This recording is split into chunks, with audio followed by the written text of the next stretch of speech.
All right, I would like to start the Groton Board of Education meeting. Good evening. My name is Kim Shepherdson Watson, and I'm serving as the chairperson. And today is June 26, and by my clock, it is 6:04, and it is my honor to start our meeting, which will be first started off with the Pledge of Allegiance. And Sam, would you be willing to lead me in the Pledge of Allegiance? Thank you, sir. I pledge allegiance to the flag of the United States of America and to the republic for which it stands, one nation, under God, indivisible, with liberty and justice for all.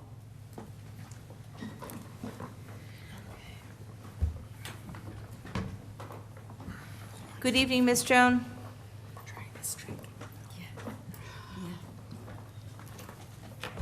Pam, could you unmute? Somebody has to unmute? We are unmuted. We are muted. We're muted. Kim? Come on, you rich. Can you hear me now, Ms. Joan? Yes, I can. Thank you. Beverly, can you hear? Yes, I can now. Okay, thank you for alerting us. So good evening. So we're still going on. We have done the Pledge of Allegiance, and thank you for your patience. And also my hat goes off to our tech crew of Caitlin and Mark. Thank you so very much for the work behind the scenes to take care of this, and Clint, you as well. Our first order of business would be comments from citizens. And Ms. Joan, do you know of anyone that's online that is interested in speaking? I have not heard. There is no one here in the building. Is there anyone online that wished to address the board?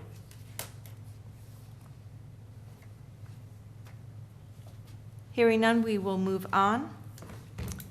We do not have students' representative reports. And as we get down to item 6, I am going to ask that we just change the schedule just a tad. Ken Knight is, actually, it's his birthday today. And I believe that his family would love for him to get us home as soon as possible, and we would love to have that happen. And all that I ask, and Ken, I also believe that this is your last regular Board of Ed meeting with us. And so I personally would just love to say thank you very much for your service to the district, to the service to me personally, and your shining smile and light and making numbers understandable is wonderful. And Conn College has gotten someone really well, and they are very lucky to have you in their service. Thank you very much. And it's been an honor to work with everybody and go through all this. I love explaining or trying to explain some things that sometimes are difficult to understand. Sometimes I feel like I'm doing a good job, sometimes I don't, but I appreciate those very kind words. You are. To turn up your mic. It's not on. We're all. I'm not doing that again. One small voice for man. Is this up now? All right, thank you. What he said. But the one thing, Dean, I know that you had a question, or were you just waving? I had sent, it's sometimes the case that my daughter's not here because on Monday nights she has fire training, EMS training, that kind of thing, but I just reminded her that, we have she says, oh, is that tonight? I don't think I can make it. So just flat out, I think she missed it. That's Okay. fine. And maybe because Yeah. school's over and she wasn't Yeah, thinking. yeah. Yeah. She has a lot on her plate. Yes, and I appreciate Sorry. her expertise as a student on our board, and we'll look forward to seeing her next time she can make it. But Ken, if I can be so bold to the rest of the board, is I would like to have Ken speak to one of our, I think it's under new business, it is number 2. C2, which is the out-of-district tuitions. If you, along with Jay, could speak to that so that so that you can leave and we can then have, that you can leave and we can have discussion. And Jay, I feel confident that you also, along with your staff, your committee, Dean and Bev, would be able to speak to this as well. Is that correct? Yes, we spoke about it at finance. We also spoke about it at the last COW. So it has been thoroughly discussed. Okay, thank you. So, Ken, you're on. So do you want me to start with the tuitions, or do you want me to start with the object code? Since it's your birthday and it's your last meeting, it's your birthday, you can do however you would like to see fit. Let's start with the object code summary, which is attachment number 3. Okay. So this is a big one because this is, we're nearing the end of the year. We've got 4 days left in this year, and we are trying to wrap everything up. We had our final payroll last Friday and our final AP check run also last week on Wednesday. So we're wrapping everything up. As you can tell from the attachment number 3, it's coming down to 0. There were no additional funds left over. We spent it. We really kind of went over in a big way under energy, electricity, our natural gas, diesel costs were way up higher. We had anticipated them to be higher, but they went higher than what we anticipated. The rates went quite high. And our usage didn't go down, so that resulted in an increased cost. Transportation is also up significantly, but we've talked about that over the past year, where we added 2 buses at the beginning of the year, so we did anticipate some of that. This is being offset by reductions in salaries, and those are replacements at lower costs than we anticipated, especially under the teachers, as well as a reduction in the health insurance costs, as we've had some very good experience, and we'll see that on the next exhibit. And then there was also some out-of-district tuition expense for special education placements was also down. So all of that resulted in us coming right on budget. And it was masterful, the way he's worked us through this year. I just want to commend Ken. He's been my right and left arm. I'm really going to miss him. But it was really tricky at the end when we had all these escalating costs. And, we budgeted a year and a half prior, or 2 years prior. So it really hit us like a ton of bricks. But we really were fortunate that there were other things that were underfunded, and I had held off the principals in spending all of their site budgets. So we had done a few things that we were able to conscientiously work together at the very end. Remember seeing those $32,000 a couple months in a row there at the end. Well, it kind of all of a sudden, shoo, when the escalating costs came in. But thank you so much for all your hard work and keeping me always informed. And I will say that looking forward to next year, these energy costs, they're not going to be going down. They're going up. So it's something that we need to continue to keep an eye on. Unfortunately, when we set the budget for FY24, we used what we thought was going to happen in 23. Well, 23 came in much higher, so it's something we have to continue to look at and be mindful of, and it's a concern. Rita? I was just going to say that at one time, we actually had a full week for February vacation because of the energy costs were so high. And maybe we'll have to think about bringing something like that back, because we closed the schools, and so, we'll have to find cost savings someplace. And I think our bigger, newer schools take a lot more energy. They do. Even though we've shut down some of the older ones, so. Thank Dean. you, Ken. Yeah, that was going to be part of my question, which is to what extent is our 24 budget going to hold, not just in fuel, I guess, but in any other items? I guess fuel's the big driver, but because at this distance in June, it's hard to remember what the basis for the last budget was, and was it adjusted for our experience? Is our experience in June now much different than it was in February, when we can already see some changes? Yeah, I dread to see next year's, because we may not have these wonderful offsets. Right. I had another question, I can't think of it, but I'll pass. Thanks. Maybe that's something that the finance and facilities, probably in September, October, should really take a Focus look on, at yeah. the budget and take a look at what Where that we looks are. like. Well, at least we'll know. We might not be able to do anything about it. Right, but Very you'll much know, about it, but- we'll know. But that will then help us make a decision about the next budget time, but also is there places, as we had talked about, cost savings for this coming budget? I just remember my follow-up, which was this: what happens, so here we're coming in at zero, or practically zero. I haven't done all the arithmetic, I'll just believe you on that one. What happens if we were to, say, be in the red by any significant amount, so that we needed money from outside our budget to cover an expense? Where does that come from? What's the mechanism for that? Yeah, I would presume we would ask the town for, I don't know whether that's ever happened. Does the town say, okay, fine, or does the town grumble and talk I about it think some when more, Mike or- first came here, there was something Yes. that happened. Yeah, and we he had to go to the And- town council. So it's the same process. We actually have to go to the town council, Right. talk about what our request, why our request is. If I can remember right, it was because we did not budget enough for the health insurance corridor. Is that correct, Rita? The Okay. corridor. Yeah.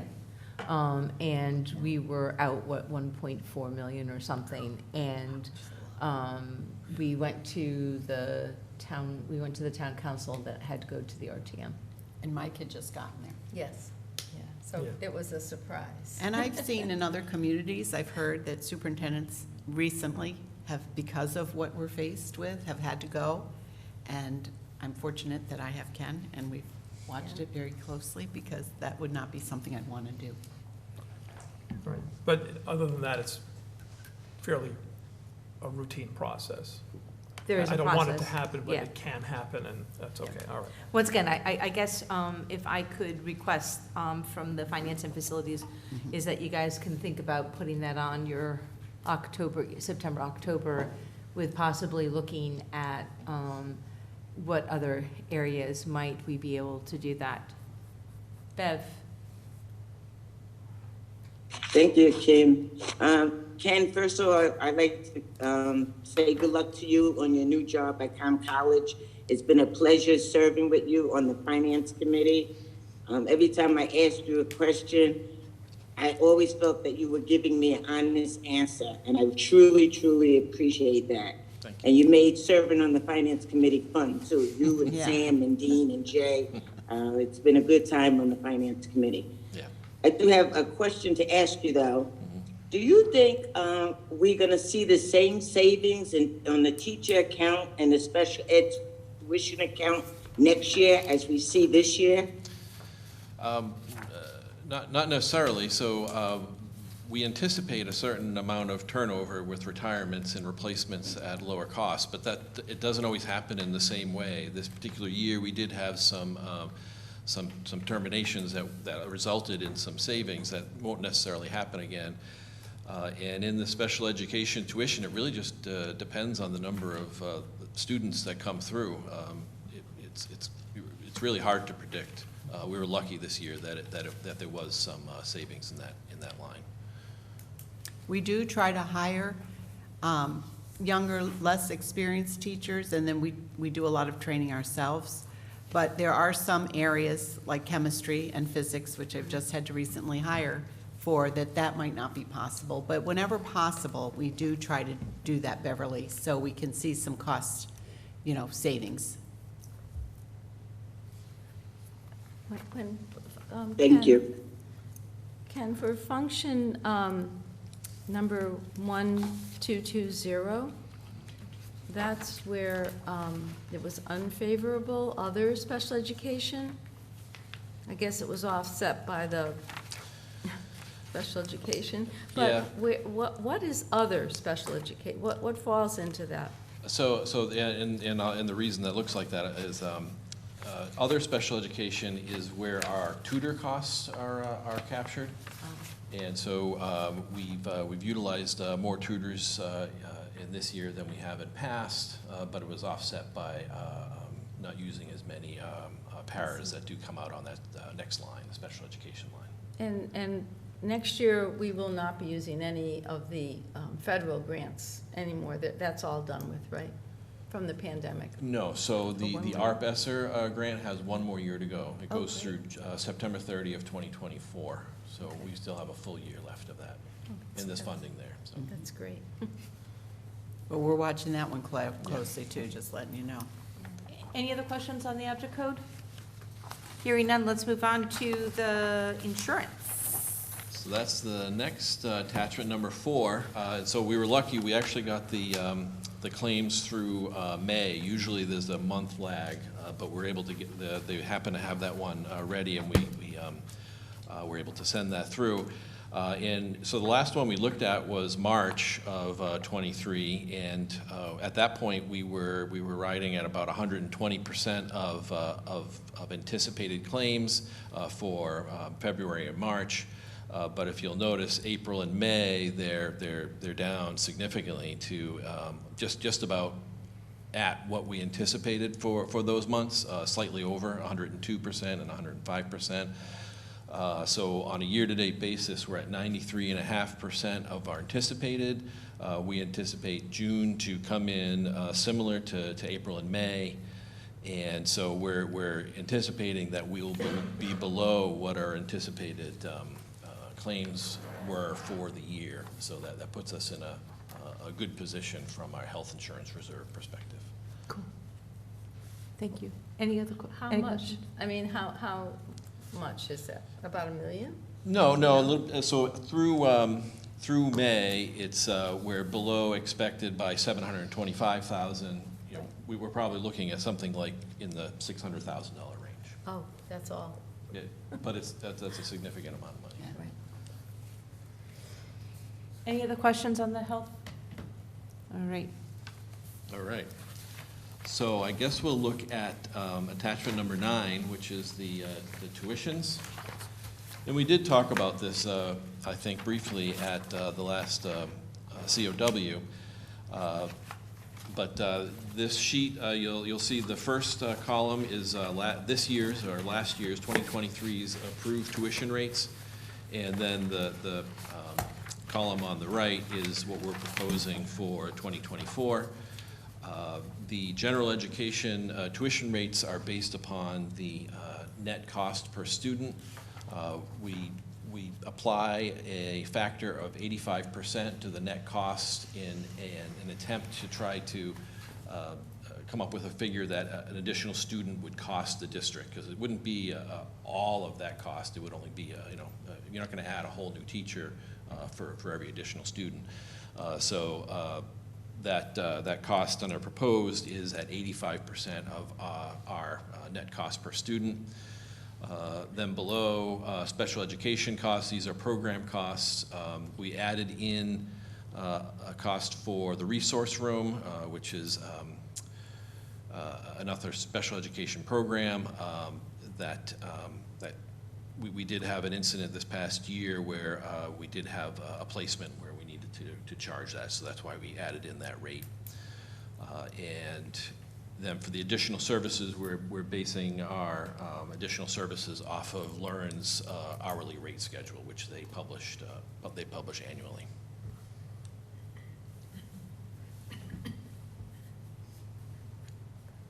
We have, go ahead. Oh, William. Thank you. The proposed rate for high school actually is lower than it was last year. Yeah, so the net cost per student, which is calculated, we do what's called the EFS report, Education Financial Systems Report, annually. And it takes all the costs and everything is allocated by school. So it happened to be, it looks like that the high school actually went down year over year. the cost. Okay, thanks for the explanation. And Ken, where do those funds come in? Because I know we do have 2 students, high school students, who are in the International Baccalaureate program who attend Fitch High School. Where does that check go? Does it go into the board account or does it go into town account? So technically, the board receives the funds, but then we forward those funds to the town. So that's part of, when we do the budget, I don't know if you recall, there's a revenue page, and there's a small, what's called other revenue, and that's where those costs. So we account for it there? Yeah. Okay. I'll recognize Rita, and then I'm going to go to Jay. Ken, for the special education program costs, so if a child came into our district with multiple disabilities program, does that ever happen? I mean, you know, So sometimes children are placed within our program, whether it's through a foster situation or DCF. those type, or I some see. sort of where the nexus is a town outside of Groton. That's when we would have to have a rate in order to charge that nexus town. thank you. Jay? Yes, I just want to echo a bit of what Beverly said. And I want to thank Ken. It's been a pleasure working with you these past few years. And it's going to take quite a bit to get somebody up to speed. But thank you very much and best of luck at Connecticut College. Great, thank you. Any other questions on the tuition rate? If not, we will just move on, knowing that this will be a business item for us later on. And Ken, go enjoy your family. Thank you so much. I'm glad that we could do this for you. Bye, Ken. Happy birthday. Happy birthday. Enjoy. Many more. Have another trip around the sun. All right, so we're going to jump back up to the superintendent, and I believe that Dr. Piazza, our assistant superintendent, is on vacation this week. All right. He is. But I do see Lauren Cassini, who is on, our student data manager, and she's going to help me with, we actually got the data from the high school regarding college career for seniors, and she had put together a nice pie chart so you could look at it visually. And then I have some backup information, and as does she, on where they ended up going. So, and I'll make sure you get that list. Oh, thank you. Yeah, I know you've been asking for Yes. that. I wanted to find out too, Rita. So I'll let you, Lauren, take it from here. Should Oh, I you're- share my screen with the attachments, or Mark is is someone saying looking yes. at it? Yes, you can share your screen. Share my screen? Okay. Yeah. Let me just pull it up real quick.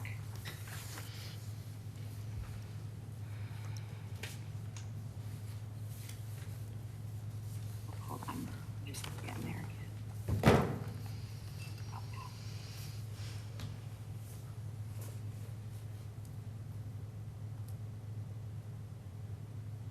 Okay, can you guys see that okay? Yes. Yes.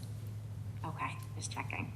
So this is really a breakdown based on the survey that was done at Fitch High School of our graduating class of the students that completed the survey. This is really a breakdown of where our graduates are going, where they're heading off to. So you can see that 50% of them are heading to a four-year college. And then really there's just chunks, two-year college, about 18% are heading to a two-year college. And then you can see over on the side, the breakdown for who's taking a year off, who's still undecided, military apprenticeships, which would fall into that, students who are working with EB as an example, and then those who are going right to employment. Okay. So I don't know if you would like additional information for this, or Susan, I heard you said you had other information Yes. on your end. Yep. And do you remember the number of students who took the survey? Because this was not 100% of the senior class, It wasn't, I unfortunately. believe it was 191 students had completed the survey. Oh, okay. So there were maybe, 30 to 40 kids that did not complete it. Okay. But I do have that breakdown by, gender, by ethnicity, if you would like that information. Otherwise, I could provide it to you in a document, whatever. I think both. So I think we would love to have a document, but I would love to hear about what the breakdown is. Okay, all right. So looking at male versus female, the majority of our students are doing a 2 to 4 year school. For females, 49 students are heading off to a 4-year school, where 15 females are heading to a 2-year school. And then there's just smatterings of females who are going right into employment, 6 students to be exact. 2 females are taking on an apprenticeship, 2 are heading to the military, and then 6 are undecided for females. Of the male population, 20 students are going to a 2-year school, 47 males are going to a 4-year school, 9 are going right to employment, 7 of our male students are taking on apprenticeships, 5 are going into the military, and then 10 are undecided. In terms of ethnicity, the largest group going to a 4-year college, or racial ethnic groups, our white students, 62 students are heading to a 4-year school, which is the greatest number within that particular heading in that direction, that 4-year school. Where the lowest is the Pacific Islanders, where only 1 student, Pacific Island student, is heading to a 4-year school. In terms of going right to employment, we have 11 students in the white group that are going straight to employment, where we have the next closest number. Apologize, would be our Hispanic population. Okay. Again, this is all relative because dependent on how many, a larger percentage of the white population did complete the survey versus other groups. So I can get to you like actual percentages within each group if you'd like. I'm happy to do that as well. I can get that to you through a document later. Our Hispanic population, 5 of them are going into the military and 4 are doing an apprenticeship.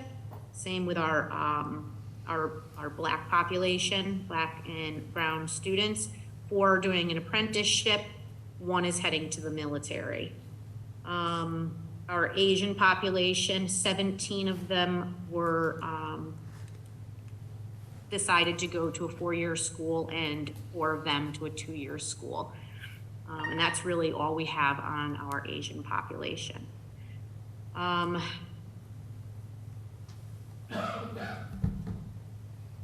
our American Indian population, a few of them, we had 3 students who said they were going to a 4-year school, 1 going to a 2-year school, 3 that were undecided, and 1 going into the military. I think the percent would help because when it breaks down, we're basically a district that has about 51% students of color and then 49% students who are white. So to see how that plays out amongst the different groups, we can certainly get that for you. That would be great. And I think that, go ahead, Dean. No, I didn't mean to interrupt you. No, go ahead. I was going to say, you'd have to make a couple of adjustments. Because if you haven't surveyed everybody, I mean, there's a few that haven't, but there's a good chunk, it sounds like, that did not respond. You'd have to first sort of align the response with, with the actual demographics, and then align those percentages. And at that point, do you have real information? Can you draw real inferences, or are you speculating too much by taking the sample? This is a statistical thing, taking the sample and extrapolating. Would the answers be the same if you surveyed everybody? So the state actually does a pretty thorough job with that because they actually go to the colleges and universities to find out who actually does attend, and then do they continue to attend? Do they The ones who say 4 years, are they there for the 4 years? The ones who say 2 years, are they did their 2 years, or do they continue on? So we do get that data from Connecticut State Department of Ed, but that's in the future. So that's another interesting way to look at that data. One of the things why we had the State Department down to speak with us is they had no way to track military or academies working with DOD. So we really brought a whole team together with the Navy and the Master Chief Olin and, you know, a whole committee. So we do have some, an avenue to collect this data better so that we can actually see what's happening for our kids who are going into the military or, you know, not being accounted for in the way that the State Department gets the information in a clearinghouse. If I could ask a follow-up. So the state is tracking or trying to track the kids that go to college and et cetera. I think a pretty useful measurement, metric would be how many kids start the 4-year program and actually finish in 4 years. And I realize that 4 years is rather some anachronistic number from the Middle Ages. Why college is 4 years, I don't know why, but it is. Yeah. I'm always curious to know when kids start college, other than changing majors, how many don't finish in the 4 years? How many take, say, maybe 6 years to finish because they're really kind of drowning? Maybe college wasn't for them, but they're giving it literally the old college trying it, but it's taking them a hell of a lot longer to finish. Yep. In which case, that's something we would need to know at the secondary school level. Is this an indication of the preparation of the students when we send them off to college? And sometimes cost may be a factor, and a lot of our local community colleges are at no cost to our students. And so that is a really wonderful vehicle to get started and then possibly continue. So, you know, I would want to find out.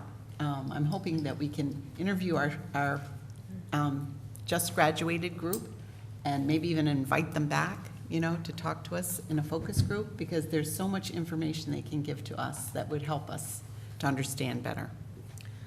I'm going to recognize Matthew and then Bev. Thank you. Ms. Cassini, I have some problem with the numbers, but not with your processing of them. But we have an N of, I'm told, 216 in our class of 2023. 191 students finished the survey. That's about 14%, little over 14%. We have 2% undecided. I'm not quite sure how much. So that's about 1/6 of our student population are not included with these numbers. And I don't know what the solution is, but I think we have to be very careful about drawing conclusions about the entirety of our cohort when we're missing 1/6 of the population. I wish I had a solution to offer you, I don't, but we just do need to be mindful about that. I think you're speaking to Dean's point. I'm speaking to Dean's point, yeah. Bev? Thank you, Matthew. Thank you, Kim. Can you give me the racial breakdown of the 4-year college students? I can't by number. I need to do the percentage, but I can give you the numbers. Okay. Would you like those right now? Yes, if you don't mind. Okay, for the 4-year. So of the students that participated in the survey, and that is an important point to note, so I'm just working with the data that was given, understanding that it is not a reflection of the entire population, and we are working with the state, like Susan had mentioned, to try to get a better sampling of that and then be able to compare what we have to them to see how closely they're aligned and what the missing pieces are. So of our Black and brown population, 9 students are going to a 4-year school. 62 white students are going. 17 Asian students. 1 Pacific Islander. 16 Hispanic. 1 American Indian or Native Alaskan. 3 of those from that group. And then there is another category which was listed as other, and there are 4 of those students. And I think Do the you're right. students put their name on the survey? Let me go back, their student ID. Their student ID? I don't believe Alright. their name, no, their name is not on it. Oh, sorry. But the ID numbers are on it? Yes. Okay. I think we can get a better handle on it, Beverly, if we look at the percentage of the students who took it and who are in those different disaggregated domains. Can you say that again, Susan, please? So, in other words, I think if we look at the percent of the students who took it and out of those different categories, we'll have a better understanding of what that means, rather than just the raw number. And when students are undecided, does that mean that they applied for college, but they don't know if they're gonna go, or they didn't apply to a college, or they didn't do anything and they just don't know what they're doing? It was not specified. A year off is simply they don't know what they're doing. They're taking a year off to decide, where undecided is really, it could be any of the above, what you just mentioned. They just don't have a plan at this point. They're not sure exactly what they want to do. And what kind of guidance do we give the undecided students? Well, so I know at the high school, and I'm not sure if Ted is on to speak more to this, but I do know that the guidance counselors work with individual students, particularly those 11th and 12th graders, through the Naviance system to help them plan for, and they meet with them throughout their 11th and 12th grade year to look at their interests, even dating back to, when they're freshmen, begin with interest surveys, things to that nature, and then trying to fine tune it. And is this a direction you're looking to go? If it is, these are the steps that we need to take. Yeah. One last question. 9 Black students going to college, is that normal for Fitch High School? Or is that a low number for this year? Or is that about the average number every year? I'm a little concerned about these numbers in the fact that it just doesn't seem that this is the whole population and that we're looking at number versus percentage. And I'm wondering if we could have a better sense of this, because if this raw information that we're getting is what it is, we have a lot of work to do. So Bev, I don't know, I'm not trying to read your mind, but I'm kind of concerned about what this data is presenting to us. And I'm also not quite sure if this is, I don't know what the word I'm looking for, but is in the most exact form that we need to be able to sort of support this. And so, so Bev, I'm really sorry if I cut you off, and please feel free to continue, but that's my worry about this conversation. One second.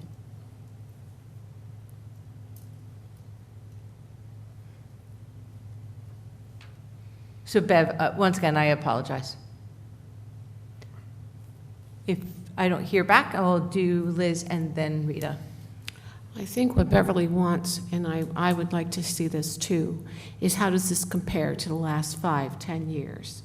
I want to see if we are, has the populations, the different populations, have they increased their abilities? I want to know if we are addressing inequity. And if we are, then why have these numbers actually gone up? Or are they turning around and going down? And if it's going down, then why? And I think we really need to, but we can't do anything. The numbers are fine. I'm having a difficult time with these numbers. And there's also a little place there next to year off and undecided that doesn't have anything identified.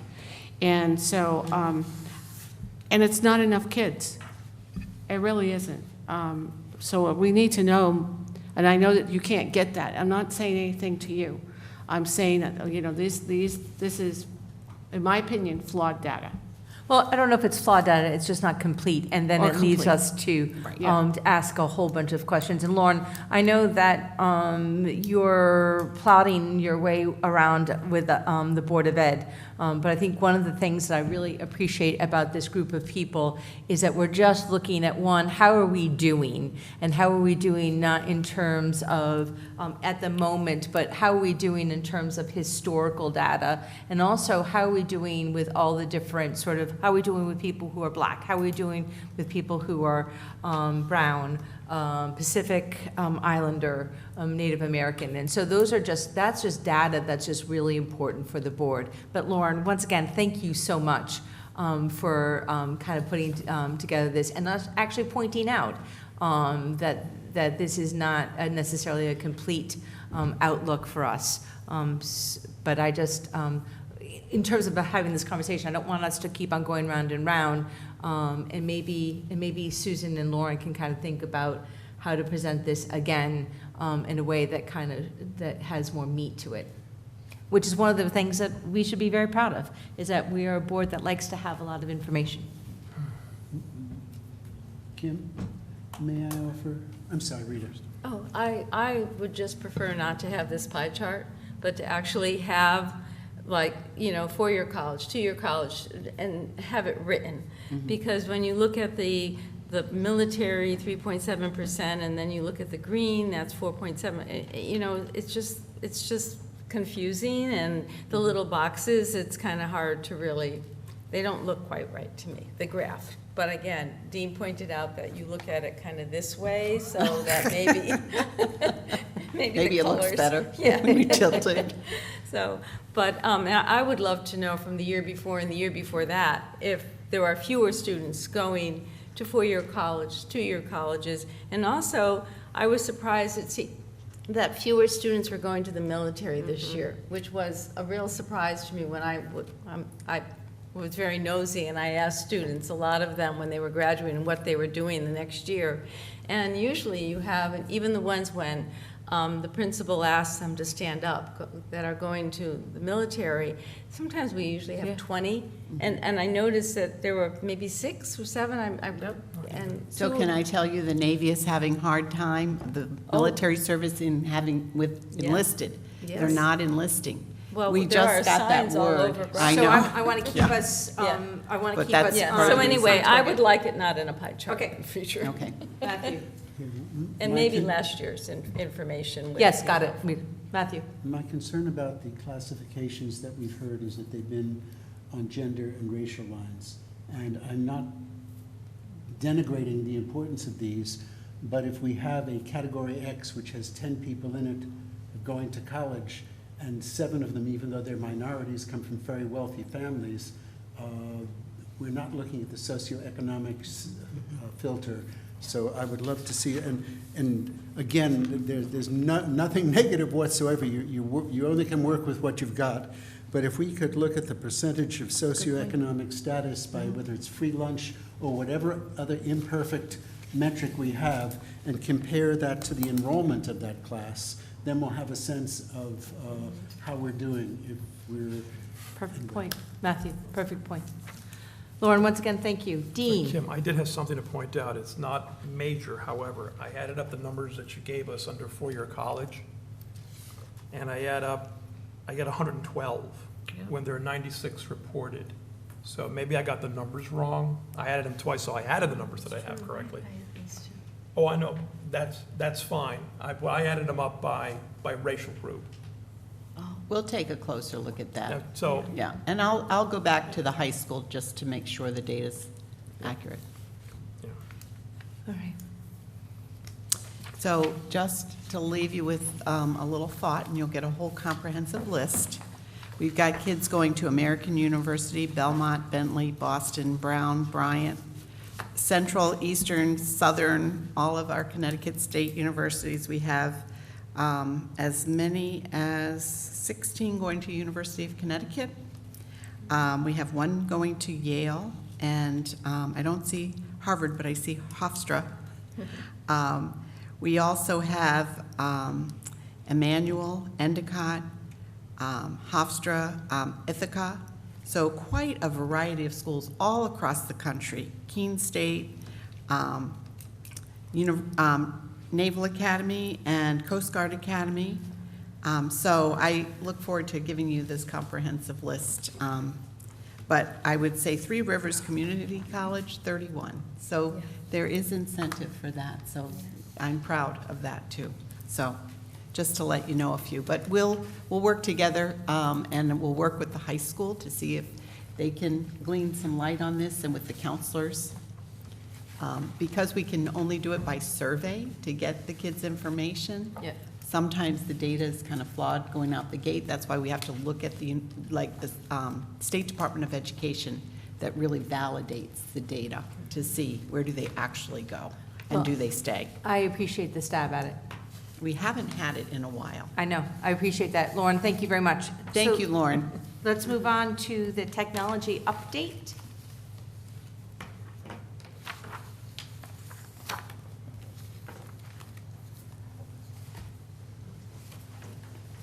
Good evening, everyone. How are you?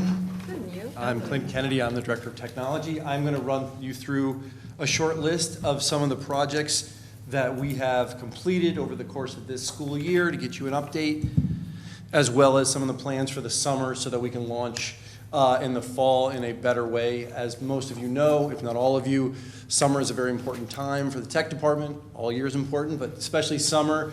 While students are on summer break and teachers as well, we have an opportunity to go in, refurbish, reset, update, make sure things are set and ready to go for the next year. So I'm going to do kind of a lightning round. Please stop me if you have questions or comments or what have you. So thank you.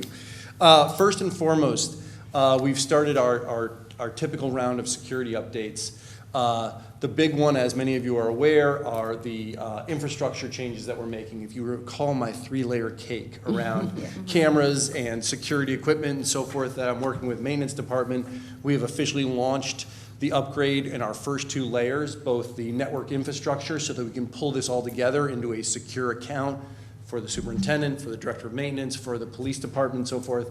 And we've started the purchasing of cameras, which will go in over the summer so that we're ready for the fall. So that project is underway. I will keep you abreast of that, but we're headed in the right direction. And I'm hoping to have that fully implemented by day 1 of school in the fall.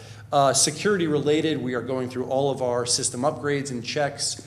We've met with our cyber insurance company to make sure we're adhering to all of their suggestions and so forth with the policy. And as you may recall, we are implementing 2-factor authentication. We have rolled that out across all certified staff over this last year. If you're not familiar with 2-factor authentication, when you get a 6-digit, 8-digit code on your cell phone as a text message, as you try to log into an account, that's an example of 2-factor authentication. The good news is with our efforts and the efforts across the country with public schools doing this work, the premiums for cyber insurance have actually leveled off and gone down somewhat. The number, I hate to say this publicly because I don't want to jinx us, but the actual number of attacks over this past 12-month period has decreased as our cyber insurance providers have required 2-factor authentication across public school districts. So us, along with the other 168 public school districts, have been busy doing this, and I think it's making a difference. Nothing is 100%. We have to always be vigilant, but I think it's been helpful, and we're going to continue that practice. So that is that's security. Devices update. Quickly, we spent a lot of time at the end of the school year checking in, fixing, repairing, cleaning, and inventorying all student Chromebooks aged grades 5 through 11. We wanted to make sure that we were not taking those back, that they had fully functioning devices so that they can participate in many of these summer learning activities that were planned. That has been done. They have those Chromebooks. We are going to make some changes and updates over the summer, and we'll be reissuing some of those new ones starting at the beginning of school year, new student orientation and so forth, some of those coming back from the seniors that we'll repair and fix and then put back out into the ecosystem. Another big project as far as devices go, we did receive funding through the federal E-rate program, so we're going to be rewiring about 2/3 of the wiring that goes to our wireless access points, much like that. Over 98% of the data that flows through our network in Groton Public Schools is actually Wi-Fi, wireless data. Very few things are actually plugged into the network, so we feel it's important to continue to look at that and upgrade and so forth, and that has been a bottleneck, so we're going to be doing that over the summer. Two quick related notes too. We just finished year one of leasing all teacher and administrator laptops. It went very well. I'm really happy that you provided that opportunity to do that. We were able to get all like-for-like one models because we're leasing with a warranty on that, and that went really well this year. And this was the first year that we had 100% of classrooms with a new modern Promethean board. So we just finished year one of that, along with training and so forth. We will continue to have professional development opportunities around that, on how we use those for good instruction, for new teachers that are coming in, refreshers for others, and taking that use of that somewhat deeper. On the communications front, two major things to make you aware of. You've heard of Parent Square. Parent Square is a new communications product that many districts around the country are starting to use. It's starting to build kind of critical mass. We ran a full year pilot with Parent Square at Thames River this year, and we did surveying of it with parents and teachers and so forth, and it was overwhelmingly supported as a better way to communicate. So that will be rolled out across the entire district starting in 23, 24. One of the highlights is we now have the ability to text message parents and unique subsets of parents and so forth. And if you get the text message and you read it, you don't get a phone call. And, an email and everything else. Yeah, it does email and all that stuff too. But that's on a standard alert. Obviously, we still have the ability in an emergency situation to blast information, voice, text, email, and so forth. So, but we're really trying to refine our ability to communicate so that we're not shouting at people all the time and over communicating and it becomes noise. We want to make sure that we can get the signal in time to the right people in a way. Parent Square is also wonderful too. It has a great dashboard that allows us to refine from what we're sending across the whole district down to an individual parent so that we can actually monitor how we're communicating and then have a conversation and make decisions. Are we over communicating? Are we under communicating? How could we be better in doing that? So very excited about that. Also in communications, we are updating the websites. There's a refresh over the summer and we should be launching those middle of August. We're really taking the approach where the websites need to be modern, clean, have the information that the public wants to see. This is a public-facing face of Groton Public Schools. Could be parents who are shopping for school districts or coming into the community and need information, all the way through Parent Square, which really is an internal focused communication tool, specifically between classroom teacher and parents, within our individual schools, within the district overall around professional development opportunities and so forth. So we're trying to balance those two, improve both, but really focus on the target audiences for each one of those. Last but not least, one of the things that I'm really excited about is we just implemented the Learn platform. It's basically a way, it does three things for us. It provides us real-time data analytics around how we're using software and web-based applications. The state of Connecticut has been using this primarily as a way for us to be able to vet a lot of these products from a student data privacy perspective based on a lot of the legislations that's happened at the state level over the last 3 years. Data privacy has really been focused upon, which I think is a good thing, but it also makes it somewhat harder to get the right digital tools in the right hand of students without an efficient process to make sure that these tools have been vetted and are appropriate for students and so forth. So now that we're using this, we can see in real time how we're using these different tools. Are we using the ones that have been vetted? Are there ones coming through that have not been vetted and so forth? How we are licensing these products so we can be more efficient, so the number of licenses we're purchasing matches more closely with the actual number of licenses that are being used over the course of time, but also a new process that we're streamlining for teachers to be able to ask for and have a review process around new tools that come in. We get a lot of requests from certain tools, and that's wonderful, and I'm happy, and we would encourage that with educators making some of these decisions or pushing this forward, but there needs to be a vetting process around curriculum, there needs to be a vetting process around student data privacy, there needs to be a budget consideration for that, and then there needs to be an IT perspective of how can we efficiently make this available safely to teachers and students. That is a lot of stuff, to use the technical term. I want to help shrink that, do it appropriately, but shrink the time that we can make those decisions and make sure we're hitting all those points so that we can get these tools, when appropriate, in the hands of teachers and students. So I'm excited about that going in.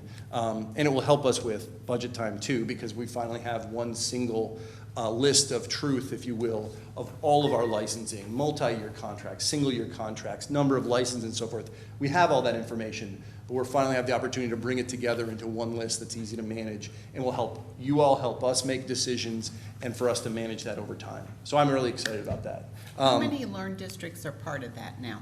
So the state of Connecticut has that LEARN platform okay. overall, but it's really just a library. They obviously don't know what we're purchasing and so forth. I think probably about 45% of districts are using this because they see it as a useful tool that pays for itself and then some Yeah. because of the ability to manage these tools. It's already helped me make a few decisions, Yes, hasn't it certainly has. And again, student data privacy is obviously a very important thing that we do. Right. And vetting those tools, this tool helps make that possible. Thank you. I have one quick question. This parent square, does that take away all the multiple different ways that like each classroom teacher has to be talking to their students? So like a parent who might have 3 or 4 kids in the district and 3 or 4 different teachers has 3 or 4 different communication tools? Yep. One of the downsides for having a beta test this year was Thames River parents could potentially have multiple streams of communication if they also had a child at Groton Middle School or Fitch High School and so forth. And I know that was a concern, and we tried to mitigate that as best we could. I was really excited we had the opportunity to dive deep. The principal at Thames River was great. Some of the instructional technology coaches were great. We really dove deep and learned a bunch of lessons on how to implement that and grow across the district. So with that caveat that you brought up, I think it was well worth doing that. And yes, that's a very long way of saying we're standardizing on a single platform, K-12. Yeah. It really takes School Messenger to a different level of communication, but all the classroom dojos and reminds and all those other things that we had to get during COVID can all go away. Yeah. And cost less money because we're And not cost paying for less all money of because those we're just different doing the one things. thing. Any other questions? Dean? You mentioned insurance, just a small matter. So if we have a successful attack, I know it's hard to quantify because the district is not really a business, so to speak, and it is and it isn't. But let's just say that we're being held for ransom. Even though we can't quantify a day of the system being down in the school system, what's that worth? Suppose we're being asked for X dollars in ransom. Does our insurance cover that, or are we on our own there? As purely a hypothetical, because that hasn't happened, we would, through the cyber insurance coverage, would provide us access to experts to look at the entire situation, understand the potential outage time, data loss, et cetera, and then help guide and make a decision on whether a ransom should be paid or not. And again, I'm speaking hypothetically and not my personal opinion, just what's happened out there. I have my own thoughts about whether a ransom should be paid or not, but that's a case-by-case basis. So they would help do that, and if purely hypothetically a ransom were to be paid, and I'm not saying we would, that is something that would be covered by that insurance. Okay, just curious. And sadly, that does happen quite a bit, even to schools. Any other questions? Thank you very much. Thank you. Yeah, thank you. Thank you for the opportunity. Thanks for all you All right, do. we're gonna, yes, thank you, Clint. Go ahead. All You're right. up Next. Okay, Lauren, we're up with our Alliance update. I just wanted to set the stage while you get ready to pull up the presentation. So I'll get us started on our Alliance friends. So as you know, being an Alliance district, even though we're one of the last ones in and one of the top performers, we do get a lot of attention by being an Alliance district. We have a partner at the State Department, Greg Dresko, and he has come to Groton probably 4 or 5 times so far this year. He's coming back in July. We keep track because there have been dollars attached to this beyond the $25 million that we can ascertain and continue to receive. But we do get a couple $100,000 each year. We don't know about next year. It's still not determined yet. But with that, we keep what we call an Alliance tracker. and it tracks the data. We set goals, and we really wanted you to see how comprehensive this was. So when we put together this plan to showcase this, I wanted you to be aware of what we're held accountable for with the funds and being an alliance partner. So we look at 4 main topics: talent, academics, culture and climate, and operations. We call it TACO. So with the talent, we're looking at professional learning. We're looking at academics with student learning, culture and climate, a sense of belonging, and operations, systems to support schools. And we're going to kind of take you through the slideshow to really showcase what some of these goals are, what each category means, and what are some of the specific priorities in the grant. So when the state of Connecticut comes, we look at the beginning of the year, the middle of the year, and then the end of the year, and how our data looks. And he really takes us through the site, which we go to all the time at the state of Connecticut, and looks at plethora of data that really help us to know how are we doing. And that's what the board wants to know. And then I'm able to bring it back and share with the board the how are we doing. And we tend to look at a lot of the academics, but we also look at all the other ingredients that are collected data-wise, from attendance to suspensions and expulsions and the classes that kids are taking. So they really do a deep dive, and it's with the support from the State Department of Ed that we're able to do this and get the support for it.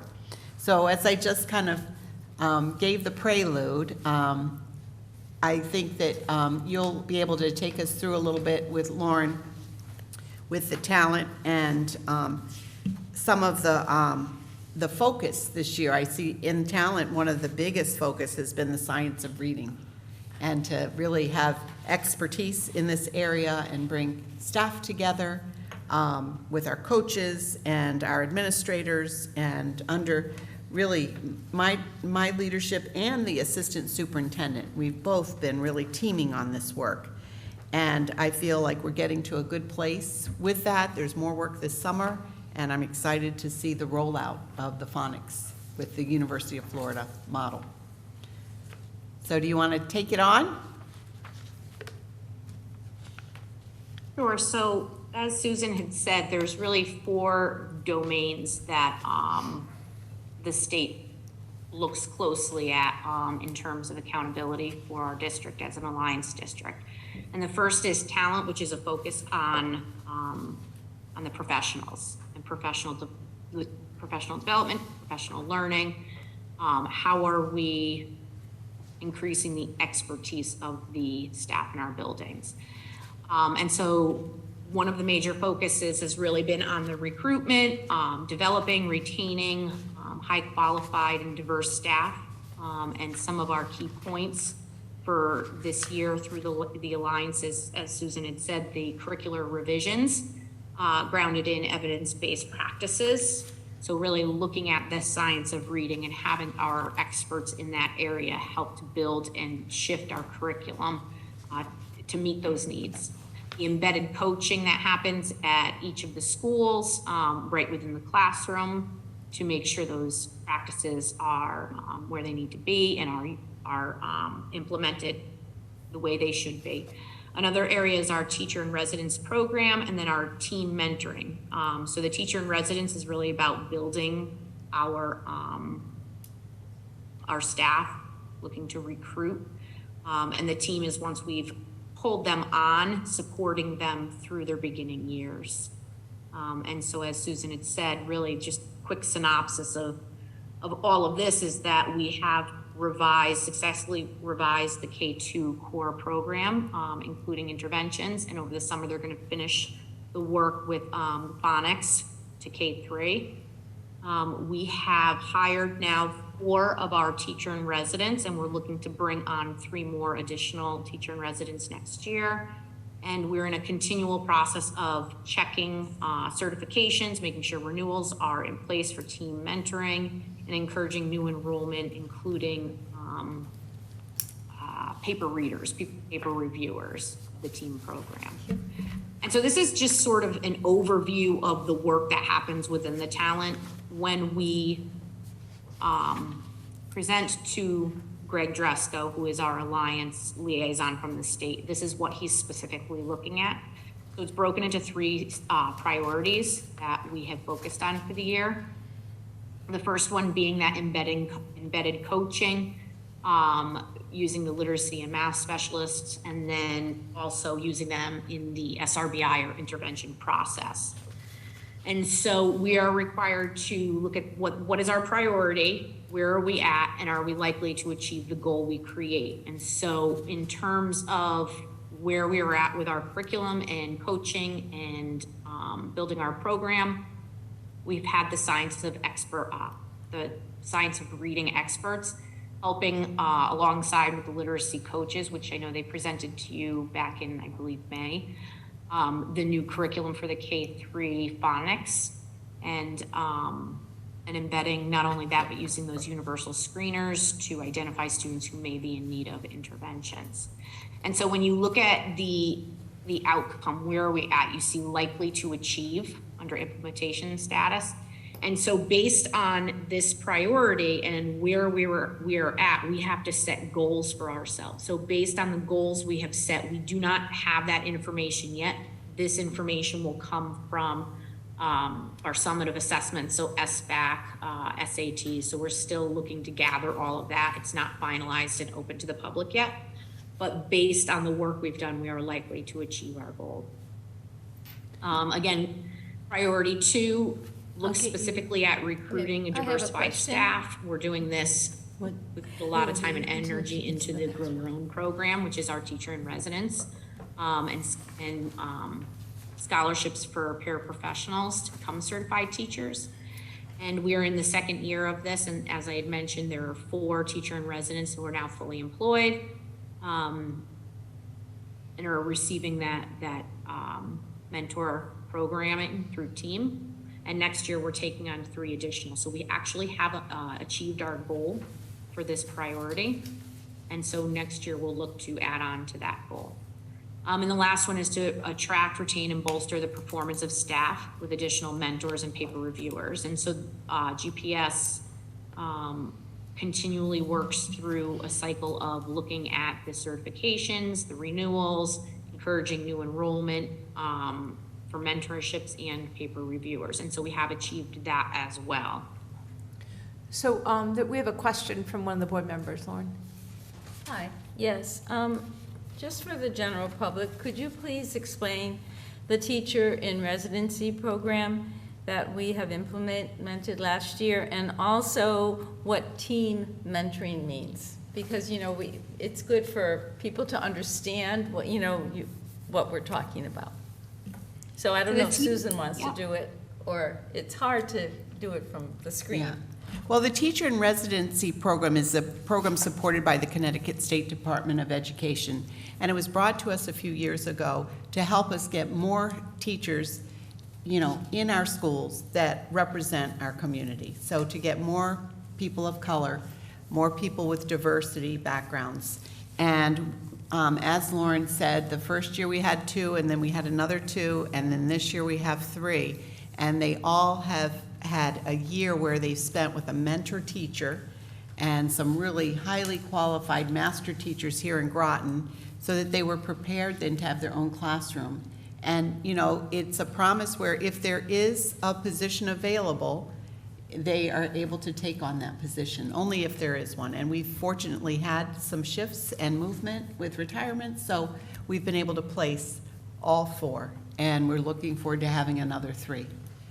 But in terms of how you become a teacher in residence, that's what I think it's important for the public to understand. So it's really a program that's vetted through the State Department, and they have to have certain qualifications, and they then are presented to the districts, and then we do an interview process to see who we're going to be hiring. So, we're really pretty fortunate to have the people that have come to us and will be with us. But there is a cost to the district as well as the state picks up some. Right. It's a split cost for the internship. I don't have the dollar amount, but we used to have interns all the time from the colleges, and that kind of went away, unfortunately. And it was a great way to really train new teachers. Gave them much more than just their college experience, so we're really happy to have this. And then the team mentors, whenever you have a new teacher, brand new to a district, brand new to teaching, they go through a series of about 3 to 4 years of studies where they really are doing performance tasks throughout the year, whether it's around planning their lessons or delivering their lessons or how they're assessing students. And with their mentor teacher, who's right by their side, usually typically next door in the classroom or right down the hall, they really get a lot of support in their classroom. They get to watch and observe other master teachers in the school. So we really do support them so that they will become a master teacher as well in the future. And they have to pass all these qualifications through the state in order to be able to be certified. I would recognize Bev and then Liz. There was one question on the last line on the second page underneath talent where it says, monitor certification renew for team mentoring, and then encourage new enrollment. I thought every new teacher had to be enrolled. I think we're talking about the mentor teachers. Oh, So, encouraging yeah, the encouraging our mentors. mentor Maybe if you could teachers, just state and then that. there are Yeah. teachers who do read all the papers that the teachers have submitted. And so we have a really wonderful group of teachers who really enjoy that work. And the state actually pays them to do that work. Right, and, maybe we could just put the mentoring. Yeah, we'll add that. So Bev? Susan, what qualifications do you need to be a teacher in residence? Do you already have to have a college degree? And what other is that so? And what qualifications do you have to have? And the goal, my second question is, priority 1.2 is to recruit a diversified staff. Out of the 7 teachers in residence, what's the diversity breakdown for those 7 teachers? I think that, I don't have it off the top of my head as, specifically, but I think out of the 7, the majority of them, 5 maybe are teachers of color and 2 others may not be. So the majority absolutely are teachers of color. Sometimes when they cast the net, sometimes they think they need to cast it a little wider. But they actually have their undergraduate and they're working on a master's degree. So very typical of what we used to see at Sacred Heart and Southern and UConn, where, you had teachers who were going through a master's program and then they were while interning in a school and really getting that really hands-on experience in the classroom where a lot of our good teaching, learning happens, of course. Liz? Yeah, I wanted to know if this is primarily an elementary school? Yes. All right, I kind of thought so. Is there any way of expanding this to high school? We've asked the state if they can contemplate middle school and high school, I was gonna because we say see a need secondary. in the secondary as well. But in our district, we definitely needed to bolster the elementary. It's not where the middle school and high school happens to be at this point. Thank you, Lauren. Let's move on. So the way Lauren broke this out very nicely is she's got, like, the first page is really the summary of it, and the second page gives you really the in-depth look of what were those priorities that we set and where are we likely to achieve. So we can just give the overview of this and see if people have questions, Lauren, for the academics. Okay. So again, for the talent, it's really about developing our professionals, where the academic is looking at our curriculum and developing our curriculum and how we're going to instruct students accordingly. And so really the focus and the priorities here, as you're aware, was the phonics piece, embedding the science of reading, K-3, and developing our teachers to be able to instruct in that in the area of expertise. Including in that is the tiered process for interventions. So that's your SRBI K-12. Curricular writing to support language learners So students who may speak more than one language or who come in not speaking English. And then professional learning to support culturally responsive teaching. So the work that has happened there around, and I'm sure you're familiar with the names, Sonia Cherry Paul, Cornelius Minor, having them come in and coach teachers and build the curriculum to do all of the things that we would want from our curriculum to engage our students and to give them the very best instruction. And it includes the instruction and the assessments. I see that we've written down DIBELS. We've actually had an opportunity to pilot several recommended tools that the state has put out there. And so we're looking at the adoption of DIBELS 8, but we may be looking at a version that is more done digitally, but you still listen to children read and you keep track of what's happening with their reading. Yeah, so it's electronic DIBELS. It's called the M class. So we're looking to pilot that as well. And so again, on these are all based on, the goals are based on our summative assessments, which we don't have that information complete yet and open for the public. But we are likely to achieve as our status. Yep. Do you have any questions about? Anybody with questions on the academics? Susan, just once again, quickly, when do you expect the data? So we've actually been seeing some of the data, but it's not been made public yet. So we're able to take a look at what's been coming in, but as soon as it's made public, I will get it to the board. I think we have it on the, like September, October. I know, but I feel like the data came back to us sooner this year, so you might even get it sooner. Oh, So I right. don't know, they're getting better and better with this data. So if we can move through culture and operations, that would be great. Yeah, they are anticipating August, I believe. Yeah. Really? Wow. Publicizing it. Oh, that'd be fun for you, Lauren, putting all that together. She'll get So some in help. term, oh, I'm sorry. Go on. I said we team on those things.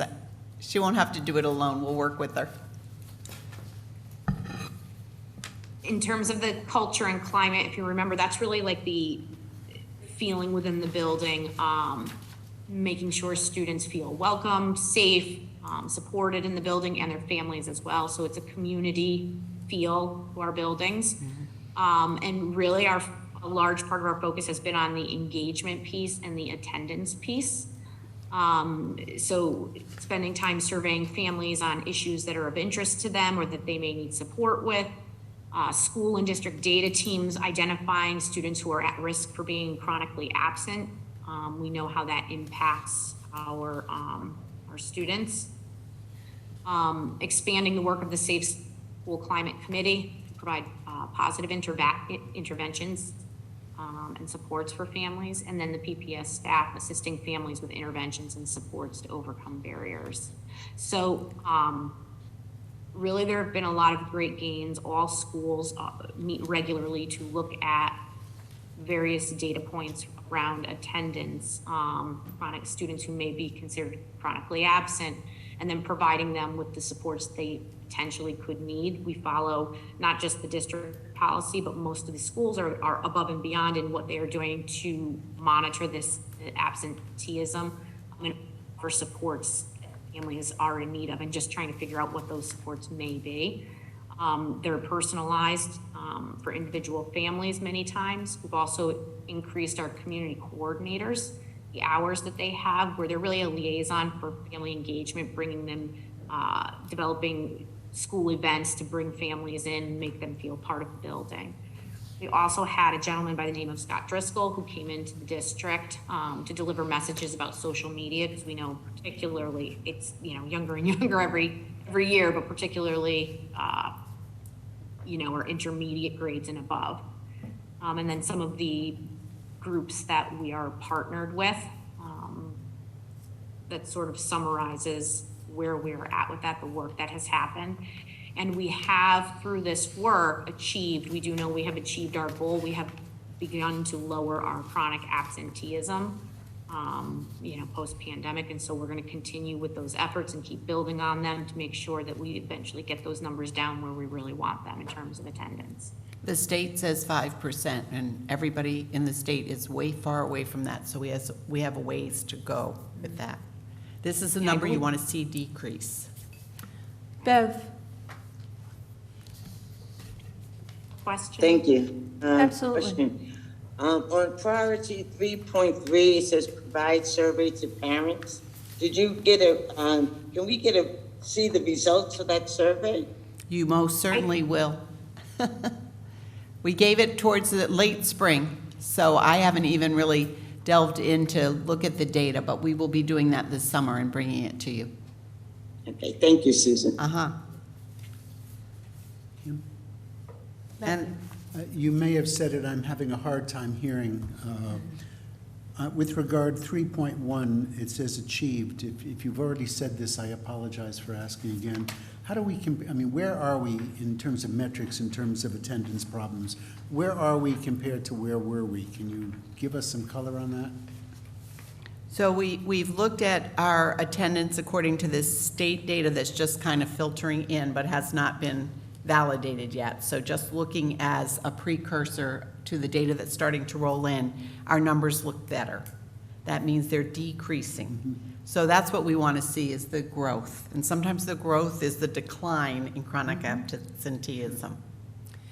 So maybe one of the things that we should be thinking about tonight, hearing this, is just kind of briefly have us go over what the TACO stands for, but knowing that we need to see We'll go back to it, yeah. that we need to have the data that goes along with it, because how do we know? And once again, as always, we like to kind of see where we've been to where we are now. Right, you'll be seeing that. So if we could just kind of just once again, kind of sum up that, because this doesn't, without having data, which we don't have yet, is just to kind of go through this, and then I'm kind of prepping you that this is coming. Right. Yeah. I'm just laying the land. Yeah, laying the field here. Any other questions about culture and climate? If not, let's move on to operations. Okay, so in terms of operations, if you remember, operations really talks about like the systems, right? So all the systems that make our our district really work and run. And so based on that, we're researching and evaluating the efficiency of the systems that are in place, the current systems, and looking to always improve those, make potential improvements. So some of the work that has happened this year, or has started this year, was identifying a tracking system to manage all the various data points, and how to do that, what the best route would be. Integrating technology for differentiation at the tier 1 level, specifically to support special populations, such as our English learners, and then funding after-school literacy and math clubs and tutoring. And so really, we go through a technology audit every year. We track the usage of the instructional tools that are currently available to us and their effectiveness. So we compare, such as Lexia, Dreambox, and then we cross-reference those with some of our other information, like our summative assessments, to see, what is the relationship between the amount of time used on Dreambox and the gains that we're making in our assessments. We are still researching a district data dashboard. We did not want to jump into this, particularly because there were, a lot of changes that took place this year. There are a few that are on the table, but we have not committed to anything at this point. Because we want to make sure it's really, it's worth what we would be using it for.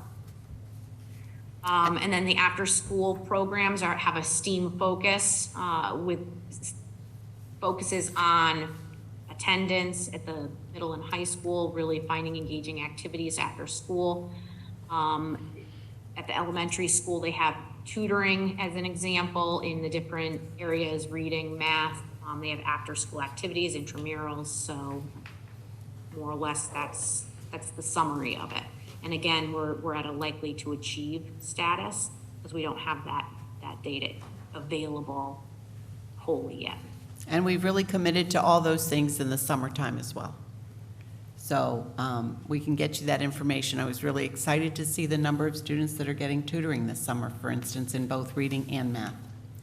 Those So will be we'll be numbers that sharing. I'm hoping that Yeah. we'll get with the data as well. Yep, we can do that. So Rita. I just, looking over underneath operations, if you could, when you rewrite this, where it says differentiation at Tier 1, including special populations, I just sort of don't like the way that's phrased. If you could maybe just put some of the populations that you're talking about, it just, and also the second to the last line, and it's repeated on the next page too, each school has after-school tutor. It's just not worded correctly. Is it tutors or one? Is it one for each school? Is it more than one? Who are they tutoring? And so I just think that it needs to be, when you rewrite this, you could think about some of those things. That's all. So Lauren, thank you so much for spending your evening. I'm sure this was your desire to spend a Monday evening with the board. And we look forward to our continued work with you, specifically as you get more data and you can actually help us make sense of this stuff. But what I do appreciate, and I'm sorry, guys, that this was kind of a little bit tedious, that it's kind of nice to be able to kind of have the background, because when we get the data, we can meld. Lauren is not going to have to spend so much time kind of like orienting ourselves to everything, because we've at least had that hit once. So once again, Lauren, thank you so much for your time and for your talent, and looking forward to hearing what the data has to say for this. Thank you, Lauren. Appreciate it. If we don't have anything more, let us move on to Director of Building and Grounds, and let's see if we can get this party going. There you go, Sam. Well, you're on. Good evening. I didn't even miss you. I mean, like, I always miss you, Sam, but like, I'm actually going to call on you. I knew you wouldn't forget me. So I have a bunch of stuff here to report on tonight. At about 5 o'clock this morning, Savvy Corporation showed up to begin the sewer repair at Fitch High School. So we've started that project. That section of the building is closed down for about a week here, and hopefully that's all it takes. But we'll know better tomorrow after they do another assessment after having done a couple of days' work on that. We've also, in the meantime, selected a contractor. We went out to bid and selected a contractor for the Northeast Academy drainage project, and we're just awaiting them to present their schedule to us. So they'll be coming shortly for the Northeast Academy drainage project.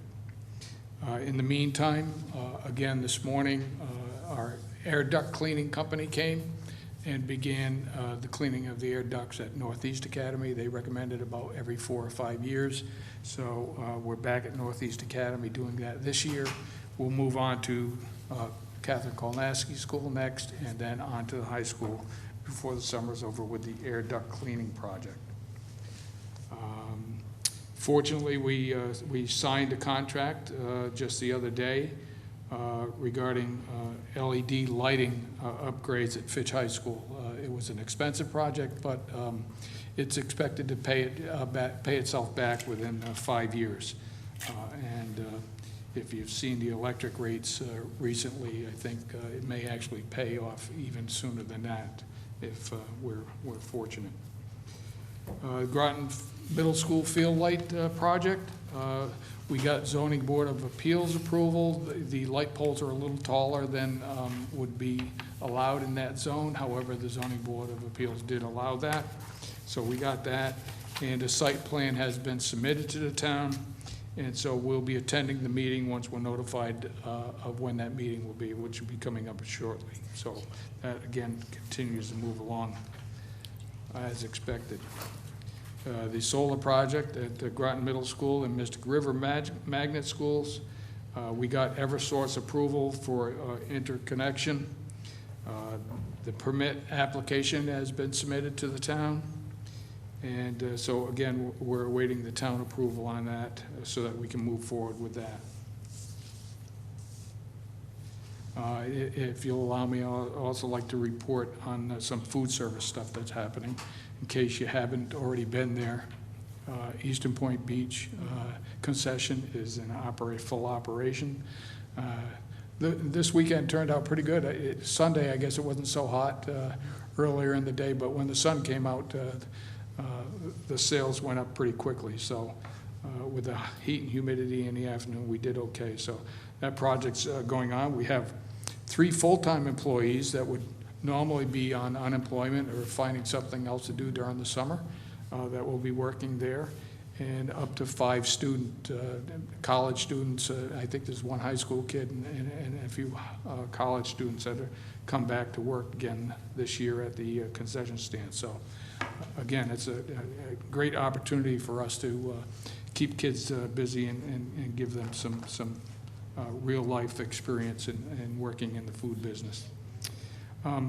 You'll see later on your agenda, I think there's a donation was made by the city of Groton for garden fresh bags. Now, these are all local products that will be put in the bags and distributed at Parks and Rec sites, at Branford Manor, and also at a couple of the Navy sites. So Ernie and Bill from that department, along with some of the food service workers, will be handing them out. And we've also hired 3 high school students to actually build the bags or to pack the bags. So that project will be continuing on. So. Any questions for Sam?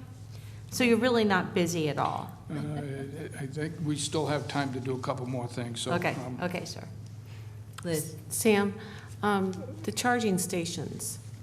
There was one more thing I'll add after Liz's question. Are they still operable 24/7? Because I thought I remember we had said something that they could be turned off during, when people weren't there, like on weekends. And now that school is done, I was thinking, this has been something that people have asked me about, and I don't have an answer for them. So could you tell us a little bit more about what's going on? Well, we're still trying to determine how we can set a meter on there so that we can determine how much electricity is being used. In the department we talked about, we checked it out. We could turn them off outside of school hours presently by flipping the switch. But we thought it best that we find out how much it's actually costing us so that we can report that to you, and then we can make an informed decision as to whether to turn them off outside of school hours. There seems to be no reason why we can't do that.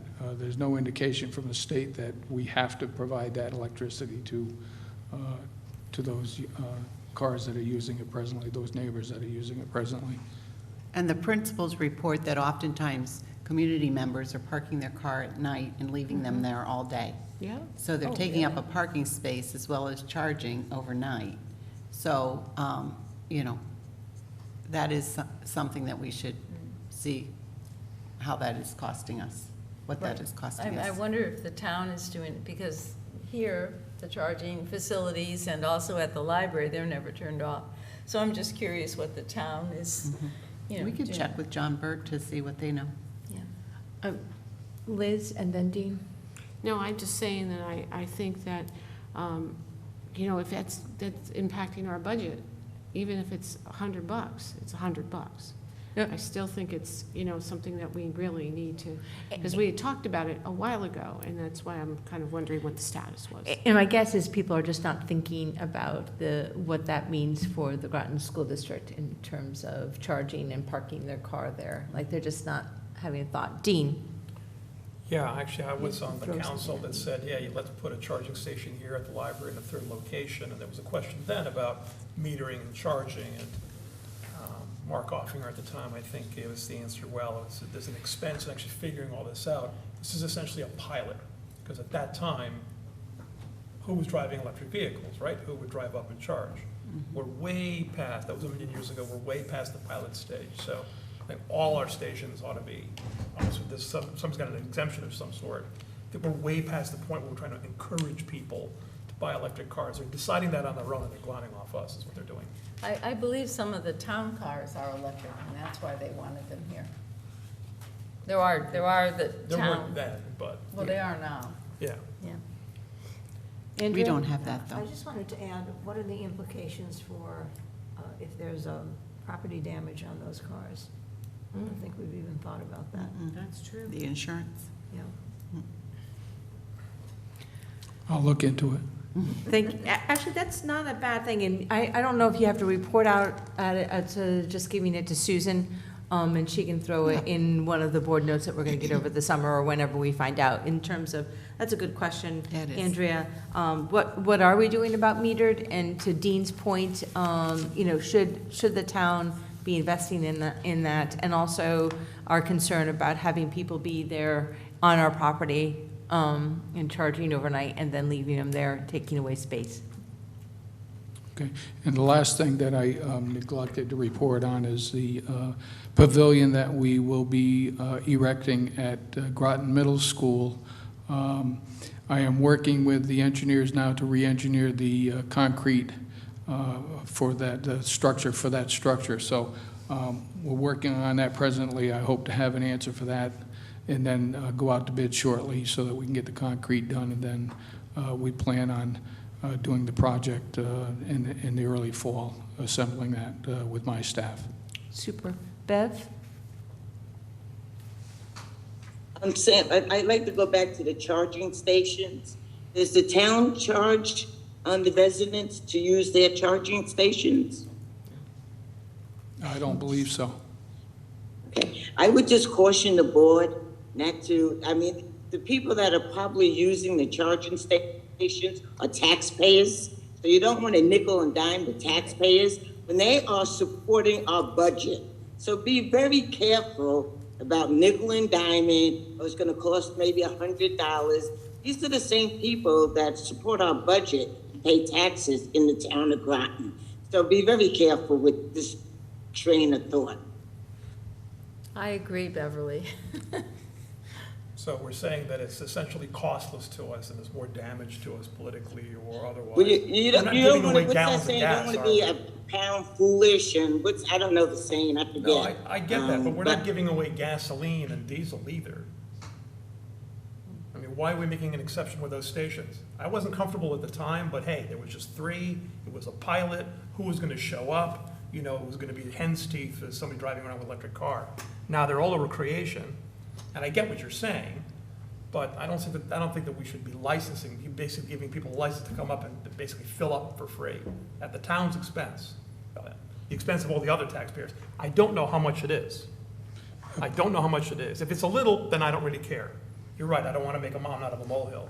But if it's costing us a lot of money, if we're basically giving away electricity for nothing with increasing rates, I mean, we ought to know one way or the other.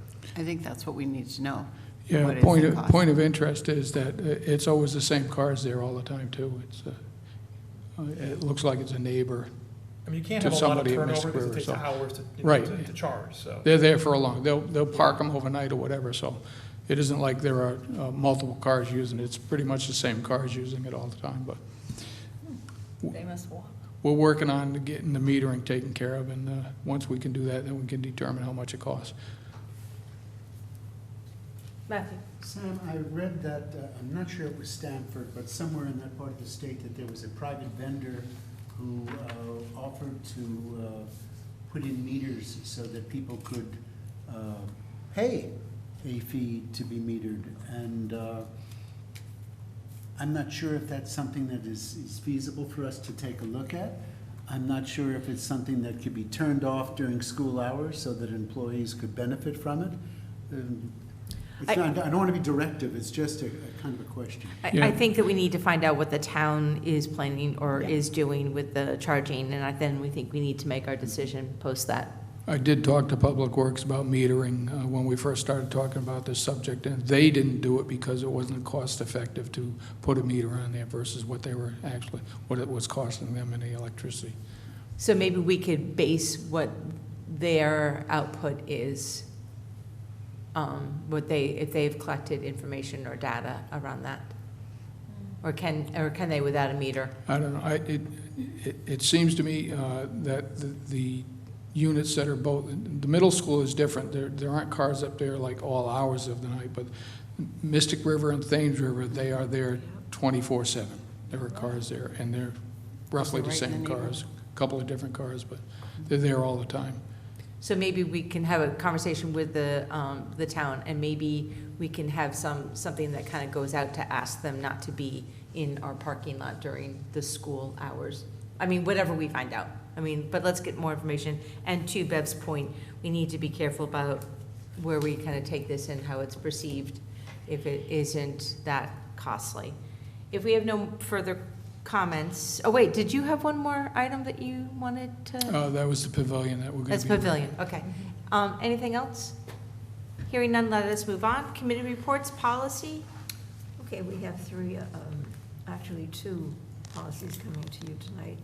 Library, the library selection matters and promotion and graduation. Okay. Curriculum? Curriculum is not meeting until September. All right, And so- fine. Thank you. Finance and facilities? We met on June the 6th. We discussed an electric bus pilot going on in Griswold with STA. We discussed the Fitch High School LED lighting project, which would be financed through the electric bill as we understand it, and as Sam mentioned, paid off in about 5 years. We discussed field use and overuse and the associated maintenance and costs with that, and we reviewed the out-of-district tuition rates that we also discussed at the last COW. Any questions for finance and facilities? Communications? This evening, just before this meeting, the Communications Committee approved a draft Groton Public Schools Strategic Communication Plan. We just made a couple of last-minute changes, so we're going to get the proofread printed out to you very soon and hope that it would be on the agenda for board discussion at our next COW. I'd like to personally add, I think I'm speaking for the three of us members on the committee, our thanks to Rebecca Baez, whose work was really critical to getting this done, and not to forget Phil Piazza as well. Yeah, I believe that is one of our items for discussion on the committee of the whole already. So we'll get that out to you. What was distributed this week is substantively the same, though there are a few changes, and we'll get that out to you as soon as Rebecca can get the changes in and All right. email works. All right, thank you. Negotiations, we are still in the negotiation process with the pairs, and we have another meeting this coming Thursday. Learn? Learn always has a breakfast meeting, and it was so nice because our superintendent came, and she heard the state of the agency reports about each of the schools, Learn schools, do a report. So it was lovely having Susan there. It's been a long time since one came. So I think Dr. Grenier came once. Also, then we went into our regular meeting at 9 o'clock, and Sarah Moon, who is married to one of our wonderful Groton teachers, Ben Moon, she does a lot with the state and Learn.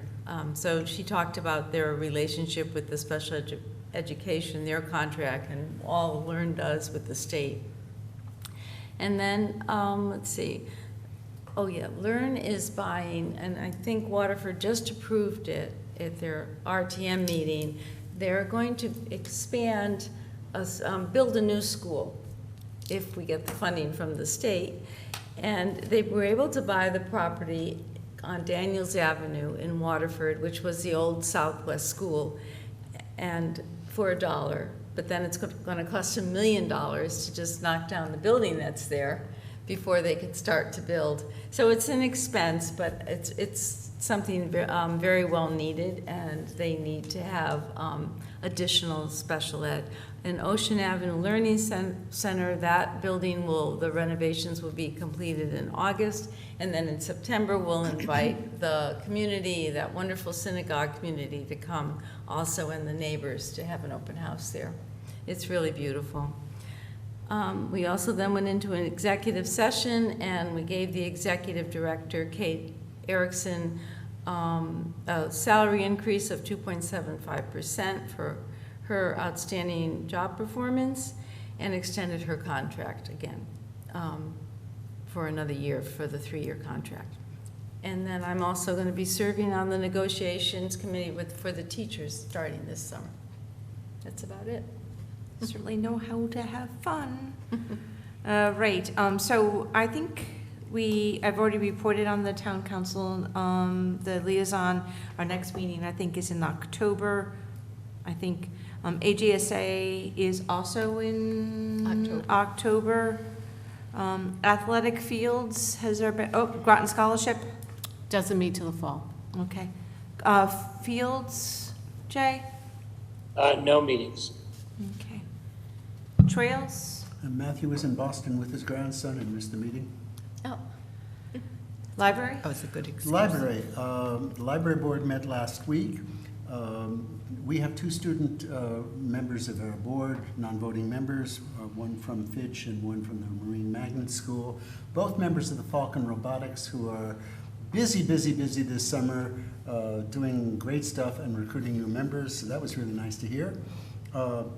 There have been some glitches with the one-card system, marrying 2 different software systems, but Jennifer, the librarian, was saying that she couldn't be happier with the help that Clint and her team. They're actually writing the code to make this work, so they were very pleased. And sorry we're behind schedule, but we're going to get there. All right.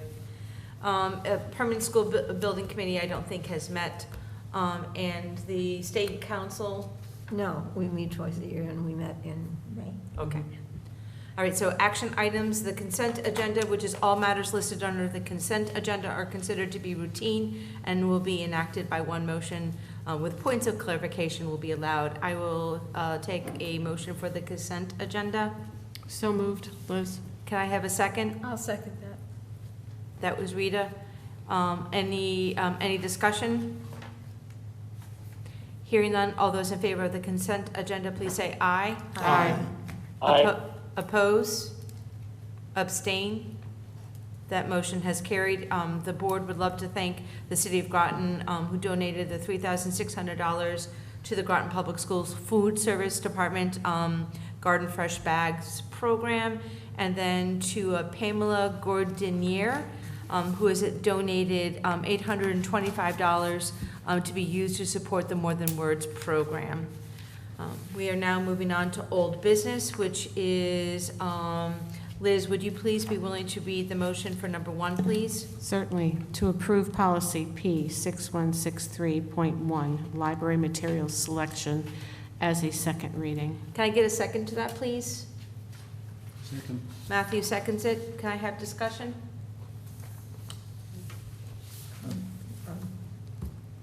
I have Jay. I think Whoever was first. You were first? I don't know whether I'm first or not. Okay. We saw you first. So I know that the board, we're always told that the board does not write or approve regulation. But I do have a question about the regulation. I just wonder if it was overlooked when it was written. But I thought we were going to restrict that anyone bringing a request to remove had to be a citizen of Groton to avoid these groups across the country that are just mass petitioning districts. But when I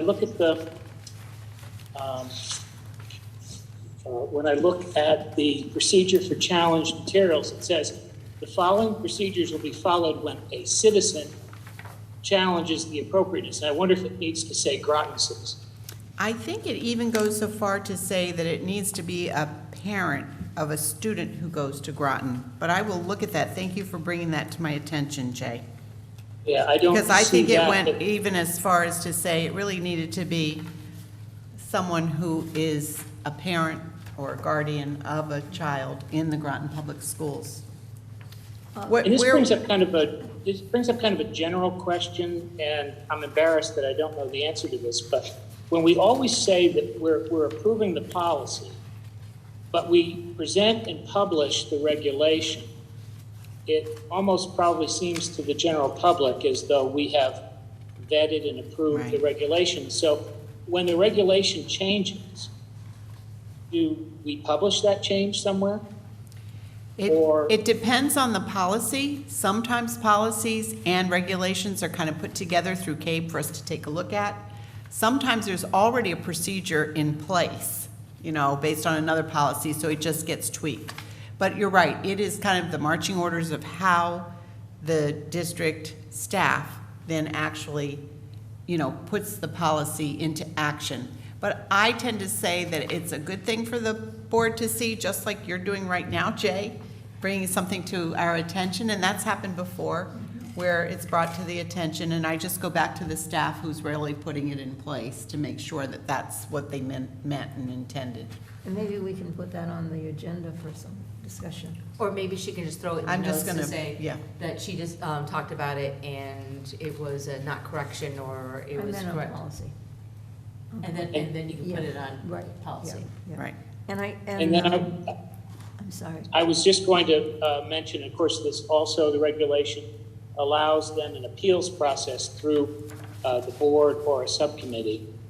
And then it puts a 5-year limit, so it can't just come back again and again and again from the same person, which I think is a smart move. So, but I was just curious, you know, if administration decided to change the flow of this regulation, you know, how that process works. You know, because, you know, right now, this is published in the official record as though this is the way it's going to be. And I'm not aware of how we've, in the past, then changed regulations down the road. I mean, because this references, for example, specific materials and processes for dealing with selection and challenges. So maybe we need I'm to just get gonna- some more legal, or some advice through CABE too, about how to do that. Jay, that's a good point. All right, thank you. I'm going to recognize Dean and then you, Beverly. No, I'll yield to Beverly first, it's fine. Oh, Dean has yielded to you, Bev. Thank you. I just have a quick question. It's not so much about this policy though, but it is about policy. When we have new policies, how does the staff know that we have a new policy or changed an existing policy? And also, how do parents know? Do we notify parents? Do they look on the website that we have a new policy? So with all policy, we send it out to our entire staff. I typically will work with the principals so that they're very much aware of the policy and the nature behind it, so that they can work. This one really was worked on by our library media specialists, so they're a very important group of staff that probably will meet on this to discuss it if they have any questions. So we publish the new policy on the website as soon as it gets passed. There are many policies that go through, so to, you know, alert parents of every single new policy, they certainly have the ability to go on and look for policies, and I find that parents typically look for policy if they're faced with a situation that they need the policy on. Or if it's something that they're in a situation where we need to share the policy with them. So whether they request it or we want to share it with them, otherwise it's really there and available and constantly being updated and revised as new policy comes in. And if I Okay, could, so we don't put it in a newsletter that goes out. Do the schools have newsletters? The schools do have newsletters, and I've been sending a quarterly publication out for our parents. So, you know, I'll have to ask the principals if they put policy in newsletters. I don't recall seeing that, but I can ask them. if I could add just one thing to that, and that is, at our last policy meeting on the 20th of June, we had a rich conversation about how teachers are trained in the new policy. And we may want to look at that again. And that is available. We always video our meetings, so if anybody wants to watch that, why you would, I have no idea. If you wanted to, that rich conversation is on there. And the other thing I wanted to address just for a moment is if you, I know the question about whether you are a resident of Groton or whether you have a child enrolled in the schools came up with J. And if you look on the request for, it's page 505, the request for reconsideration of library materials. And there, the first thing is that you must be a resident of Groton. And the second thing is, if you're not a resident or you do not have a student currently enrolled in Groton Public Schools, the challenge will not be reviewed. So where are you on page 3 of 5? 505, Oh, 505. Yep. Okay, but that's there. okay. I knew I had read it somewhere. Dean? So I voted against this the last time. I'm going to do so again, and here's my concern. What's in school libraries has been kicked around for decades, if not a century. I remember when I was a kid, there were publications, there were books that were considered controversial. There's always no shortage of people who think that somebody else's book is controversial. I'm a book person. I have thousands of my own. My father wasn't publishing. I am not one of those people.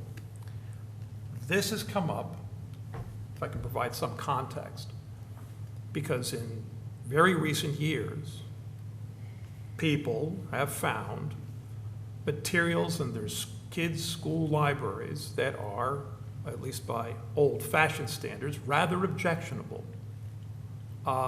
Primarily, it has to do with sexual matters. Sometimes it has to do with what people consider to be distortions of history. I actually, and I can't remember where I found this, I actually was able to find a copy of Mein Kampf, the book that everybody was talking about in history, and I thought, well, I should read it to find out what the clown had to say. Minimally enlightening, but I could say, yes, I read the stupid thing, but it was available. I did not expect to find Hustler magazine in the library, and I didn't. So there are controversies that have arisen relatively recently. I have no doubt that there is a group, or there are small groups of people who are being gadflies, troublemakers, flat earthers. I really could care less. That, however, is just the cover. There is, I think, and I haven't looked at our libraries, but I did see one book in the high school library that I know has, at least part of it, there's an image of fellatio. So you would not have found that in my library, but hey, I come from another time, I suppose. There's been, in other schools anyway, much more objectionable material found. That is the real genesis, and I know that for one reason or another, our institutions like the American Library Association and its affiliates, people who are following those guidelines, are circling the wagons, making sure that there's a response to keep the troublemakers out of the libraries, to make sure the kids get access to what are considered heterodox materials, et cetera, et cetera, et cetera. All good cover. The fact remains that there are materials, and I don't know whether they're in our libraries, but there are materials that have been found in other school districts that are frankly objectionable. Maybe not everybody finds them objectionable. I'd rather not have elementary school kids find certain books in their library. And it is not a banning of books to say it belongs in the high school library as opposed to the elementary school library, et cetera, et cetera. There's a lot of hyperbolic language that's being used on more than one side. Not very enlightening, more heat than light. But I see, when I saw this policy come through, I know we had an existing policy, it's been modified. I'm thinking, this is an effort to choke that off because the barbarians are seen as at the gate. I remember the woman that was here, forgive me if I don't remember her name, but she was the librarian. I'm going to call her a librarian, I know there's another word for it these days, at the middle school, and she seemed very emotionally shaken up by it. I'm sort of curious to know if our district has had people challenge books, what those challenges were, what the materials were challenged, who was doing the challenging. So I don't think that this is not in a vacuum. It may be in a vacuum now, maybe a hypothetical for Groton now, maybe there's nothing truly objectionable on our shelves.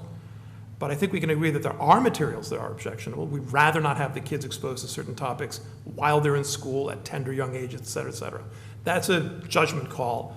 Again, when I was in school, Huckleberry Finn was on the chopping block because every other page had a racial slur on it. So, but I'm going to vote no against this thing because I see this as a reaction to what is a legitimate concern on the part of people as they discover what's in their kids' libraries. And frankly, if there's something objectionable in our libraries, I want the ability for at least the parents to be able to make a reasonable challenge. Because what's going to happen is, if the parents can't trust us, they're going to pull their kids out. They're going to pull their kids out. And homeschooling used to be quite a fringe thing. It's less and less. I know of people who've moved from other countries to this country because the same thing is happening in a lot of other countries, but this country at least allows homeschooling. He's got it right. Sorry. So, I want you to have your free speech. I'm over. I'm sorry. I didn't mean to rant, but I mean, that's kind of the context. So why I'm going to vote against this thing, because if it's nothing else, it's a gesture to say there's something else going on here. Okay, thank you. Thank you for your voice. I just wanted to assure Dean that I respect your point of view, but I also want to assure everyone that the library decisions are based on the thinking of the school librarian's Bill of Rights, the freedom of to read statement, the American Association of School Librarians, and the State Department of Education. And furthermore, there is a legitimate process for legitimately objecting to material and having your voice heard. So those things are. I'm going to recognize Jay. Yes, so I do realize now, looking at the last page, that Dr. Ackerman, as usual, is correct.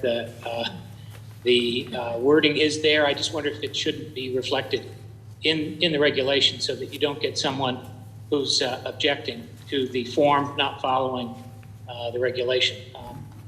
And I also note that this then can come to the board, as an appeal. And so I see this as being a full process to allow the board to fully discuss any appeals that come about. As Dean said, I'd be very interested to know how many of these we've had.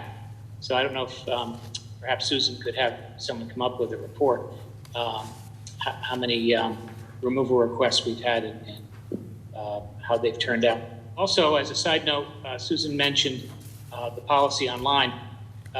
It's so much better than the old paper books. You just put the keyword in, Right.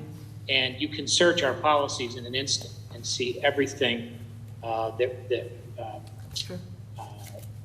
It's highlighted. And I'd like to add, Jay, one of the questions was, how do our families know? I think, Beverly, you had asked.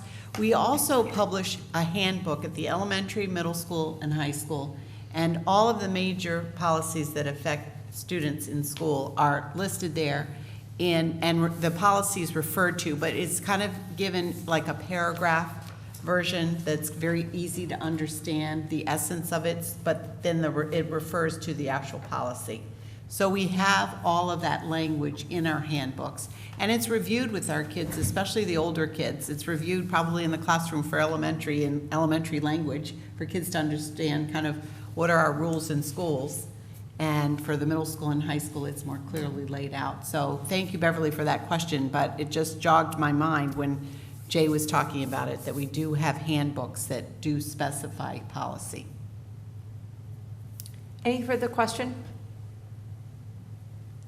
Hearing none. All those in favor to approve the policy P6163.1, library materials selection, please say aye. Aye. Aye. Oppose? Abstain? This motion has carried. Dean, would you please read number 2, please? You're trying to make me feel better?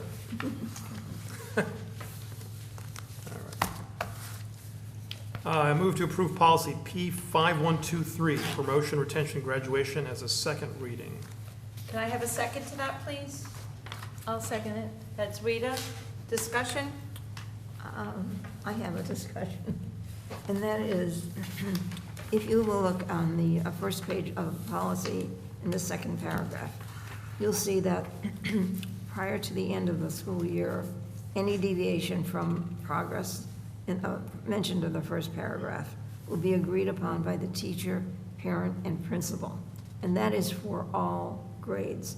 But then, if you turn the page and you go to the again, the regulation, which really isn't our area, but if you look at it, the elementary, pardon me, school says the teacher and the principal only. If you go to the middle school, it's the parent and the teacher and the administrator. Yeah, we do need to add parent in there. That Yes, just we must have do. been, this was the old policy, so when we reviewed.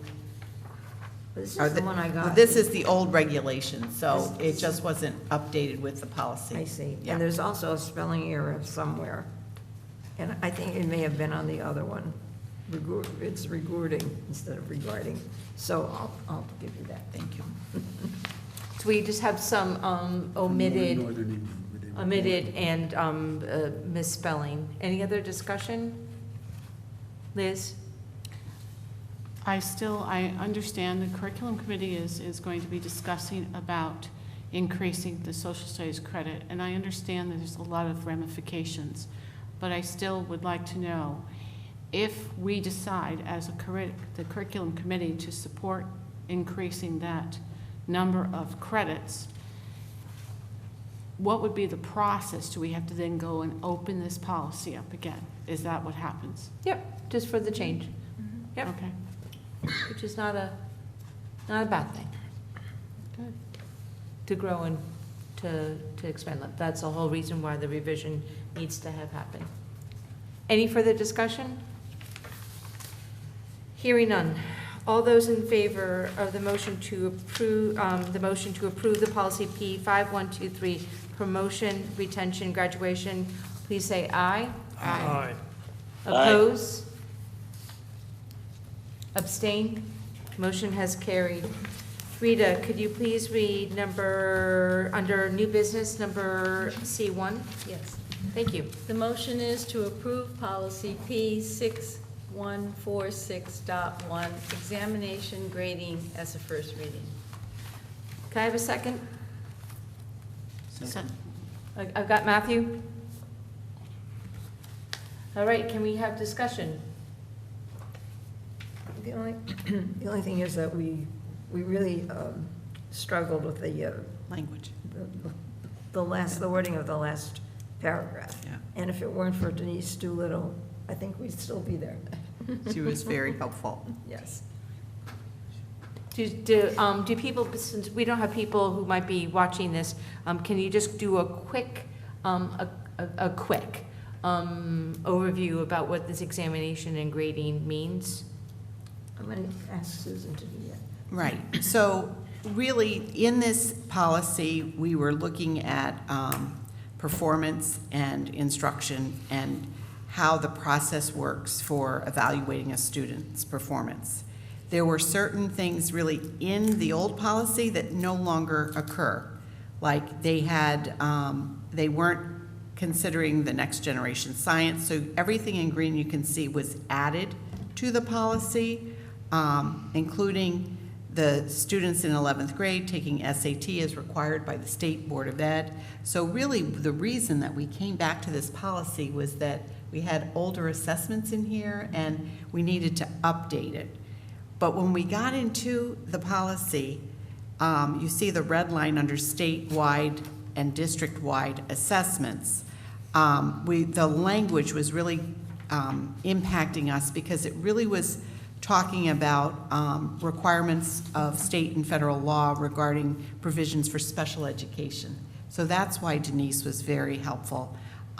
You know, and those provisions related to services to students with disability, so that the board directs the director of special education or designee in accordance with the state and federal law to develop procedures that indicate how district staff shall determine whether a student with a disability who is eligible for special education and related services under IDEA shall participate in alternative assessments. So we have something called an alternative assessment that the state provides, but it really is a student who is really impacted and cannot take the normal state assessments. So there's a whole procedure that the state provides for us, you know, in determining eligibility for this alternative assessment. So that's why it was complicated, and we kept rolling around with the other written language, and it wasn't making sense. I think Rita has a question. Oh, Rita, I'm sorry. I do have a question. I'm thinking more of a child and the parents, and to leave it up to one person, the board directs the director of special education in accordance with, you know, to make this decision. I feel that it should go up to and continue on to the superintendent, not just be one person or that person's designee. Oh, but that's just to develop procedures that would indicate. Right. But it's just developing procedures. And they're based on federal and state law, so we don't get to select the procedures out of our own, you know, accord. They really are specified in the state on who is able to be eligible for this alternative assessment. But Rita, But you're making a decision that maybe a parent would want that child to have an alternative assessment. So it's, you're like hindering them in a way. But they would have to meet the requirements by the state. So the child would have to meet the requirements in order to take this assessment. That it can't be just a parent wish, it can't be my wish, it can't even be the director of special ed's wish. It would have to really follow these procedures that the state has outlined. Rita, could you put your thinking into writing?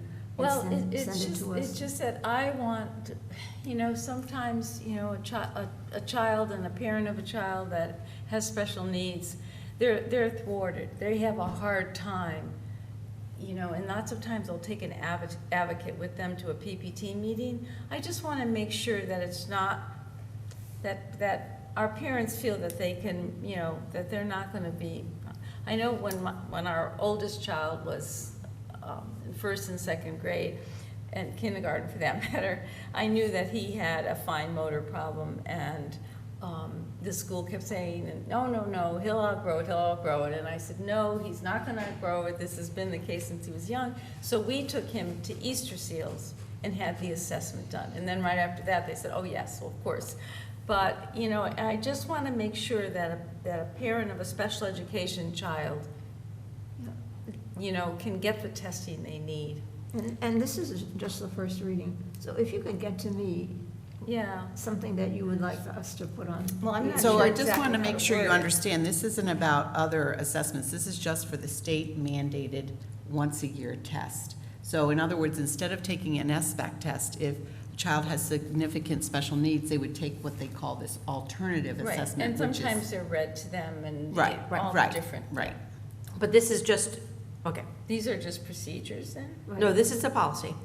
No, but it is speaking to procedures. Okay. Right. Right, Procedures on how students are eligible yes. for that. Yes. So I hear Andrea requesting from Rita that if you would like to kind of like just jot some notes down to Andrea, then during their policy committee, they can take a look at what your concern is. Is there any other concerns? I don't think so. And it may well be that just another reading will answer those questions Yeah. for you. Mhm. And we can have Denise come too, I'm to sorry? listen. We can ask Denise to come Yes, too. Yes. I'm glad you asked the question, Rita. I'm looking forward to seeing your reasoning so we can consider it. That what? I I'm couldn't- looking forward to seeing your reasoning so we can consider it. Okay. Okay. Hearing no further discussion, all those in favor to approve the policy P6146.1, examination/grading, as a first reading, please say aye. Aye. Opposed? Abstain? I'll abstain right now. Rita is abstaining. The motion has passed. Courteously. All right, Matthew, would you please be willing to be the motion for number C2? I move that we approve the out-of-district tuition rates for the 2023-2024 school year as presented. Thank you. Can I have a second to that? Second, Liz. All right, so any further discussion? We've had a couple of committee of the whole. It has been vetted through the finance and facilities, and it was also presented to us through our business manager. Is there further questions about this? No. Hearing none, all those in favor to approve the out-of-district, woo, let me try that sentence one more time. All those in favor to approve the out-of-district tuition rates for the 2023-2024 school year, please say aye. Aye. Oppose? Aye. Oppose? Abstain? That motion is carried. Thank you, guys. Matthew, do you have letters of communication? No, I'm good. Andrea? I do. First of all, I wanted to just recognize Silvana Panucci and Rob Panucci, who worked as teachers in the school where I was principal, and they retired.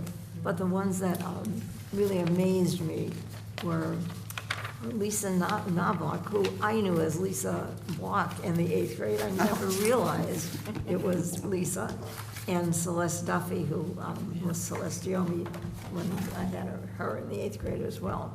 And then I received today from Jason Filardi. I don't know if you remember Jason. I had him in the 8th grade. But at any rate, he's a screenwriter now. His latest work was Chapelwhite, which was on, you had to go into, I don't even know what to call it, but you had to get it on your computer. But the ones that came before that were Bringing Down the House and 17 Again. And Jason was just a fabulous student in 8th grade, a lot of fire in his personality. But he sent me a video that his wife did of them going with a group, and I don't know what the humanitarian group was, but they took air conditioning and computers to a school in the Philippines. And to watch Jason and his wife and the other individuals be welcomed by the children and to be brought into their culture, and then to see the joy on Jason and his community's face, it was just the most joyful thing I've ever seen. So I want the schools, Groton Public Schools, to know what a wonderful job they did in just the idea of humanitarianism in bringing up our students. It's nice to hear about for us to hear from you the historical knowledge of how some of the students that have been educated in Groton Public Schools. It's nice to know. Thank you. Thank you. Bev, do you have anything?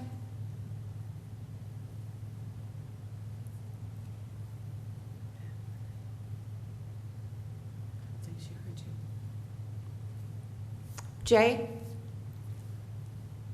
I have no communications, but I did have the pleasure of attending the Juneteenth celebration at Groton Town Hall last week. Cool. The first one, I believe. Liz? I went to the retirement ceremony, which was really good. A lot of fun with Silvana and Rob and all kinds of people there that I saw, and it was really special. I just think we need to look at, as a board, as a district, why all teachers aren't there. I remember when I retired, there were like 10 teachers that retired and only 2 of us showed up. And I would like to know, I remember years ago in 2000 when I first joined the staff, now they used to have a dinner and people were able, and it was at Fitch. At that time, of course, Fitch was the biggest cafeteria, and there was dining room and white linen tablecloths, and it was a nice dinner. And, you know, it's like people are here for 30 years or more. I wasn't, I was in different other places, and what do we give them for that recognition? And I understand there's a budgetary amount to that, but what other profession do we get where somebody gives their life for 30 years and they get really nothing? And I think that's really sad, because we're not validating their achievement. Let's face it, to be a teacher is hard. It's not easy. And I just think we need to lead that charge and really acknowledge the hard work in a more appropriate way. I thought this year's was a much better ceremony. Don't let me go. Well, it was I more think that improved. more people came out. That was the really good news. Yeah, that more but I people were just there. think it was still like, Thank you. I've written it down. Thank you. And you do know that each of the school communities do offer a nice retirement dinner for everybody. Oh, yes. And I that will other agree, people too. are invited. So I can make sure that next year, that when we get them, they kind of come in bits and pieces, but I get them put on my calendar, so if I can go, and this year, they kind of conflicted with several other meetings that I had with you all. So I think if we can get them ahead of time and you know about them, because that's where you do see that kind of festivity, and the nice dinner, and it's done by the colleagues, and they get a nice gift. But I'll make sure you all get that invitation too. So maybe that needs to be, maybe that's just a conversation that we have with the teachers union about whether they would like to see that done differently as well. Yeah. Dean? Went to the graduation. I know a lot of us did. And I shook I don't know how many hands, just like last year, and I still didn't get COVID. Yay. All right, Rita? I washed mine after. A lot. Yes, I attended both the middle school graduation with Matthew and the high school graduation, and it was a wonderful celebration, both of them. And it was so great to see the community, the parents, and, you know, and the students cheering each other on. I really enjoyed the speakers at graduation also, but I have a suggestion for next year. It would be to invite a former Fitch student back to speak at graduation. We used to have a keynote speaker, someone from the community. Sometimes it was, you know, actually Richard Blumenthal, or, you know, one of our state senators would come and speak. They've sort of done away with that. But I really feel that if we could invite back one of our students, that whether they had military success or, you know, went on to higher education, whatever it that is, you know, I think that would be wonderful for the students to see. I have to say, Rita, when I was the principal at Fitch Middle, we brought a senior back to teach. Oh, yes. And that was so successful. Oh, that would be wonderful great for the idea. middle school. Yes. Yeah, Great Yeah. idea. And I also would like to mention that the high school principal is retiring, for those in the community that don't know. He didn't retire. He did retire. I mean, he's not retiring, he's Yeah, relocating. he's That's sending right. out I'm sorry. communication. Yeah. Yeah, but I meant, I didn't mean retiring, it was just, we were talking about that, sorry. No, he's just moving on to a different district.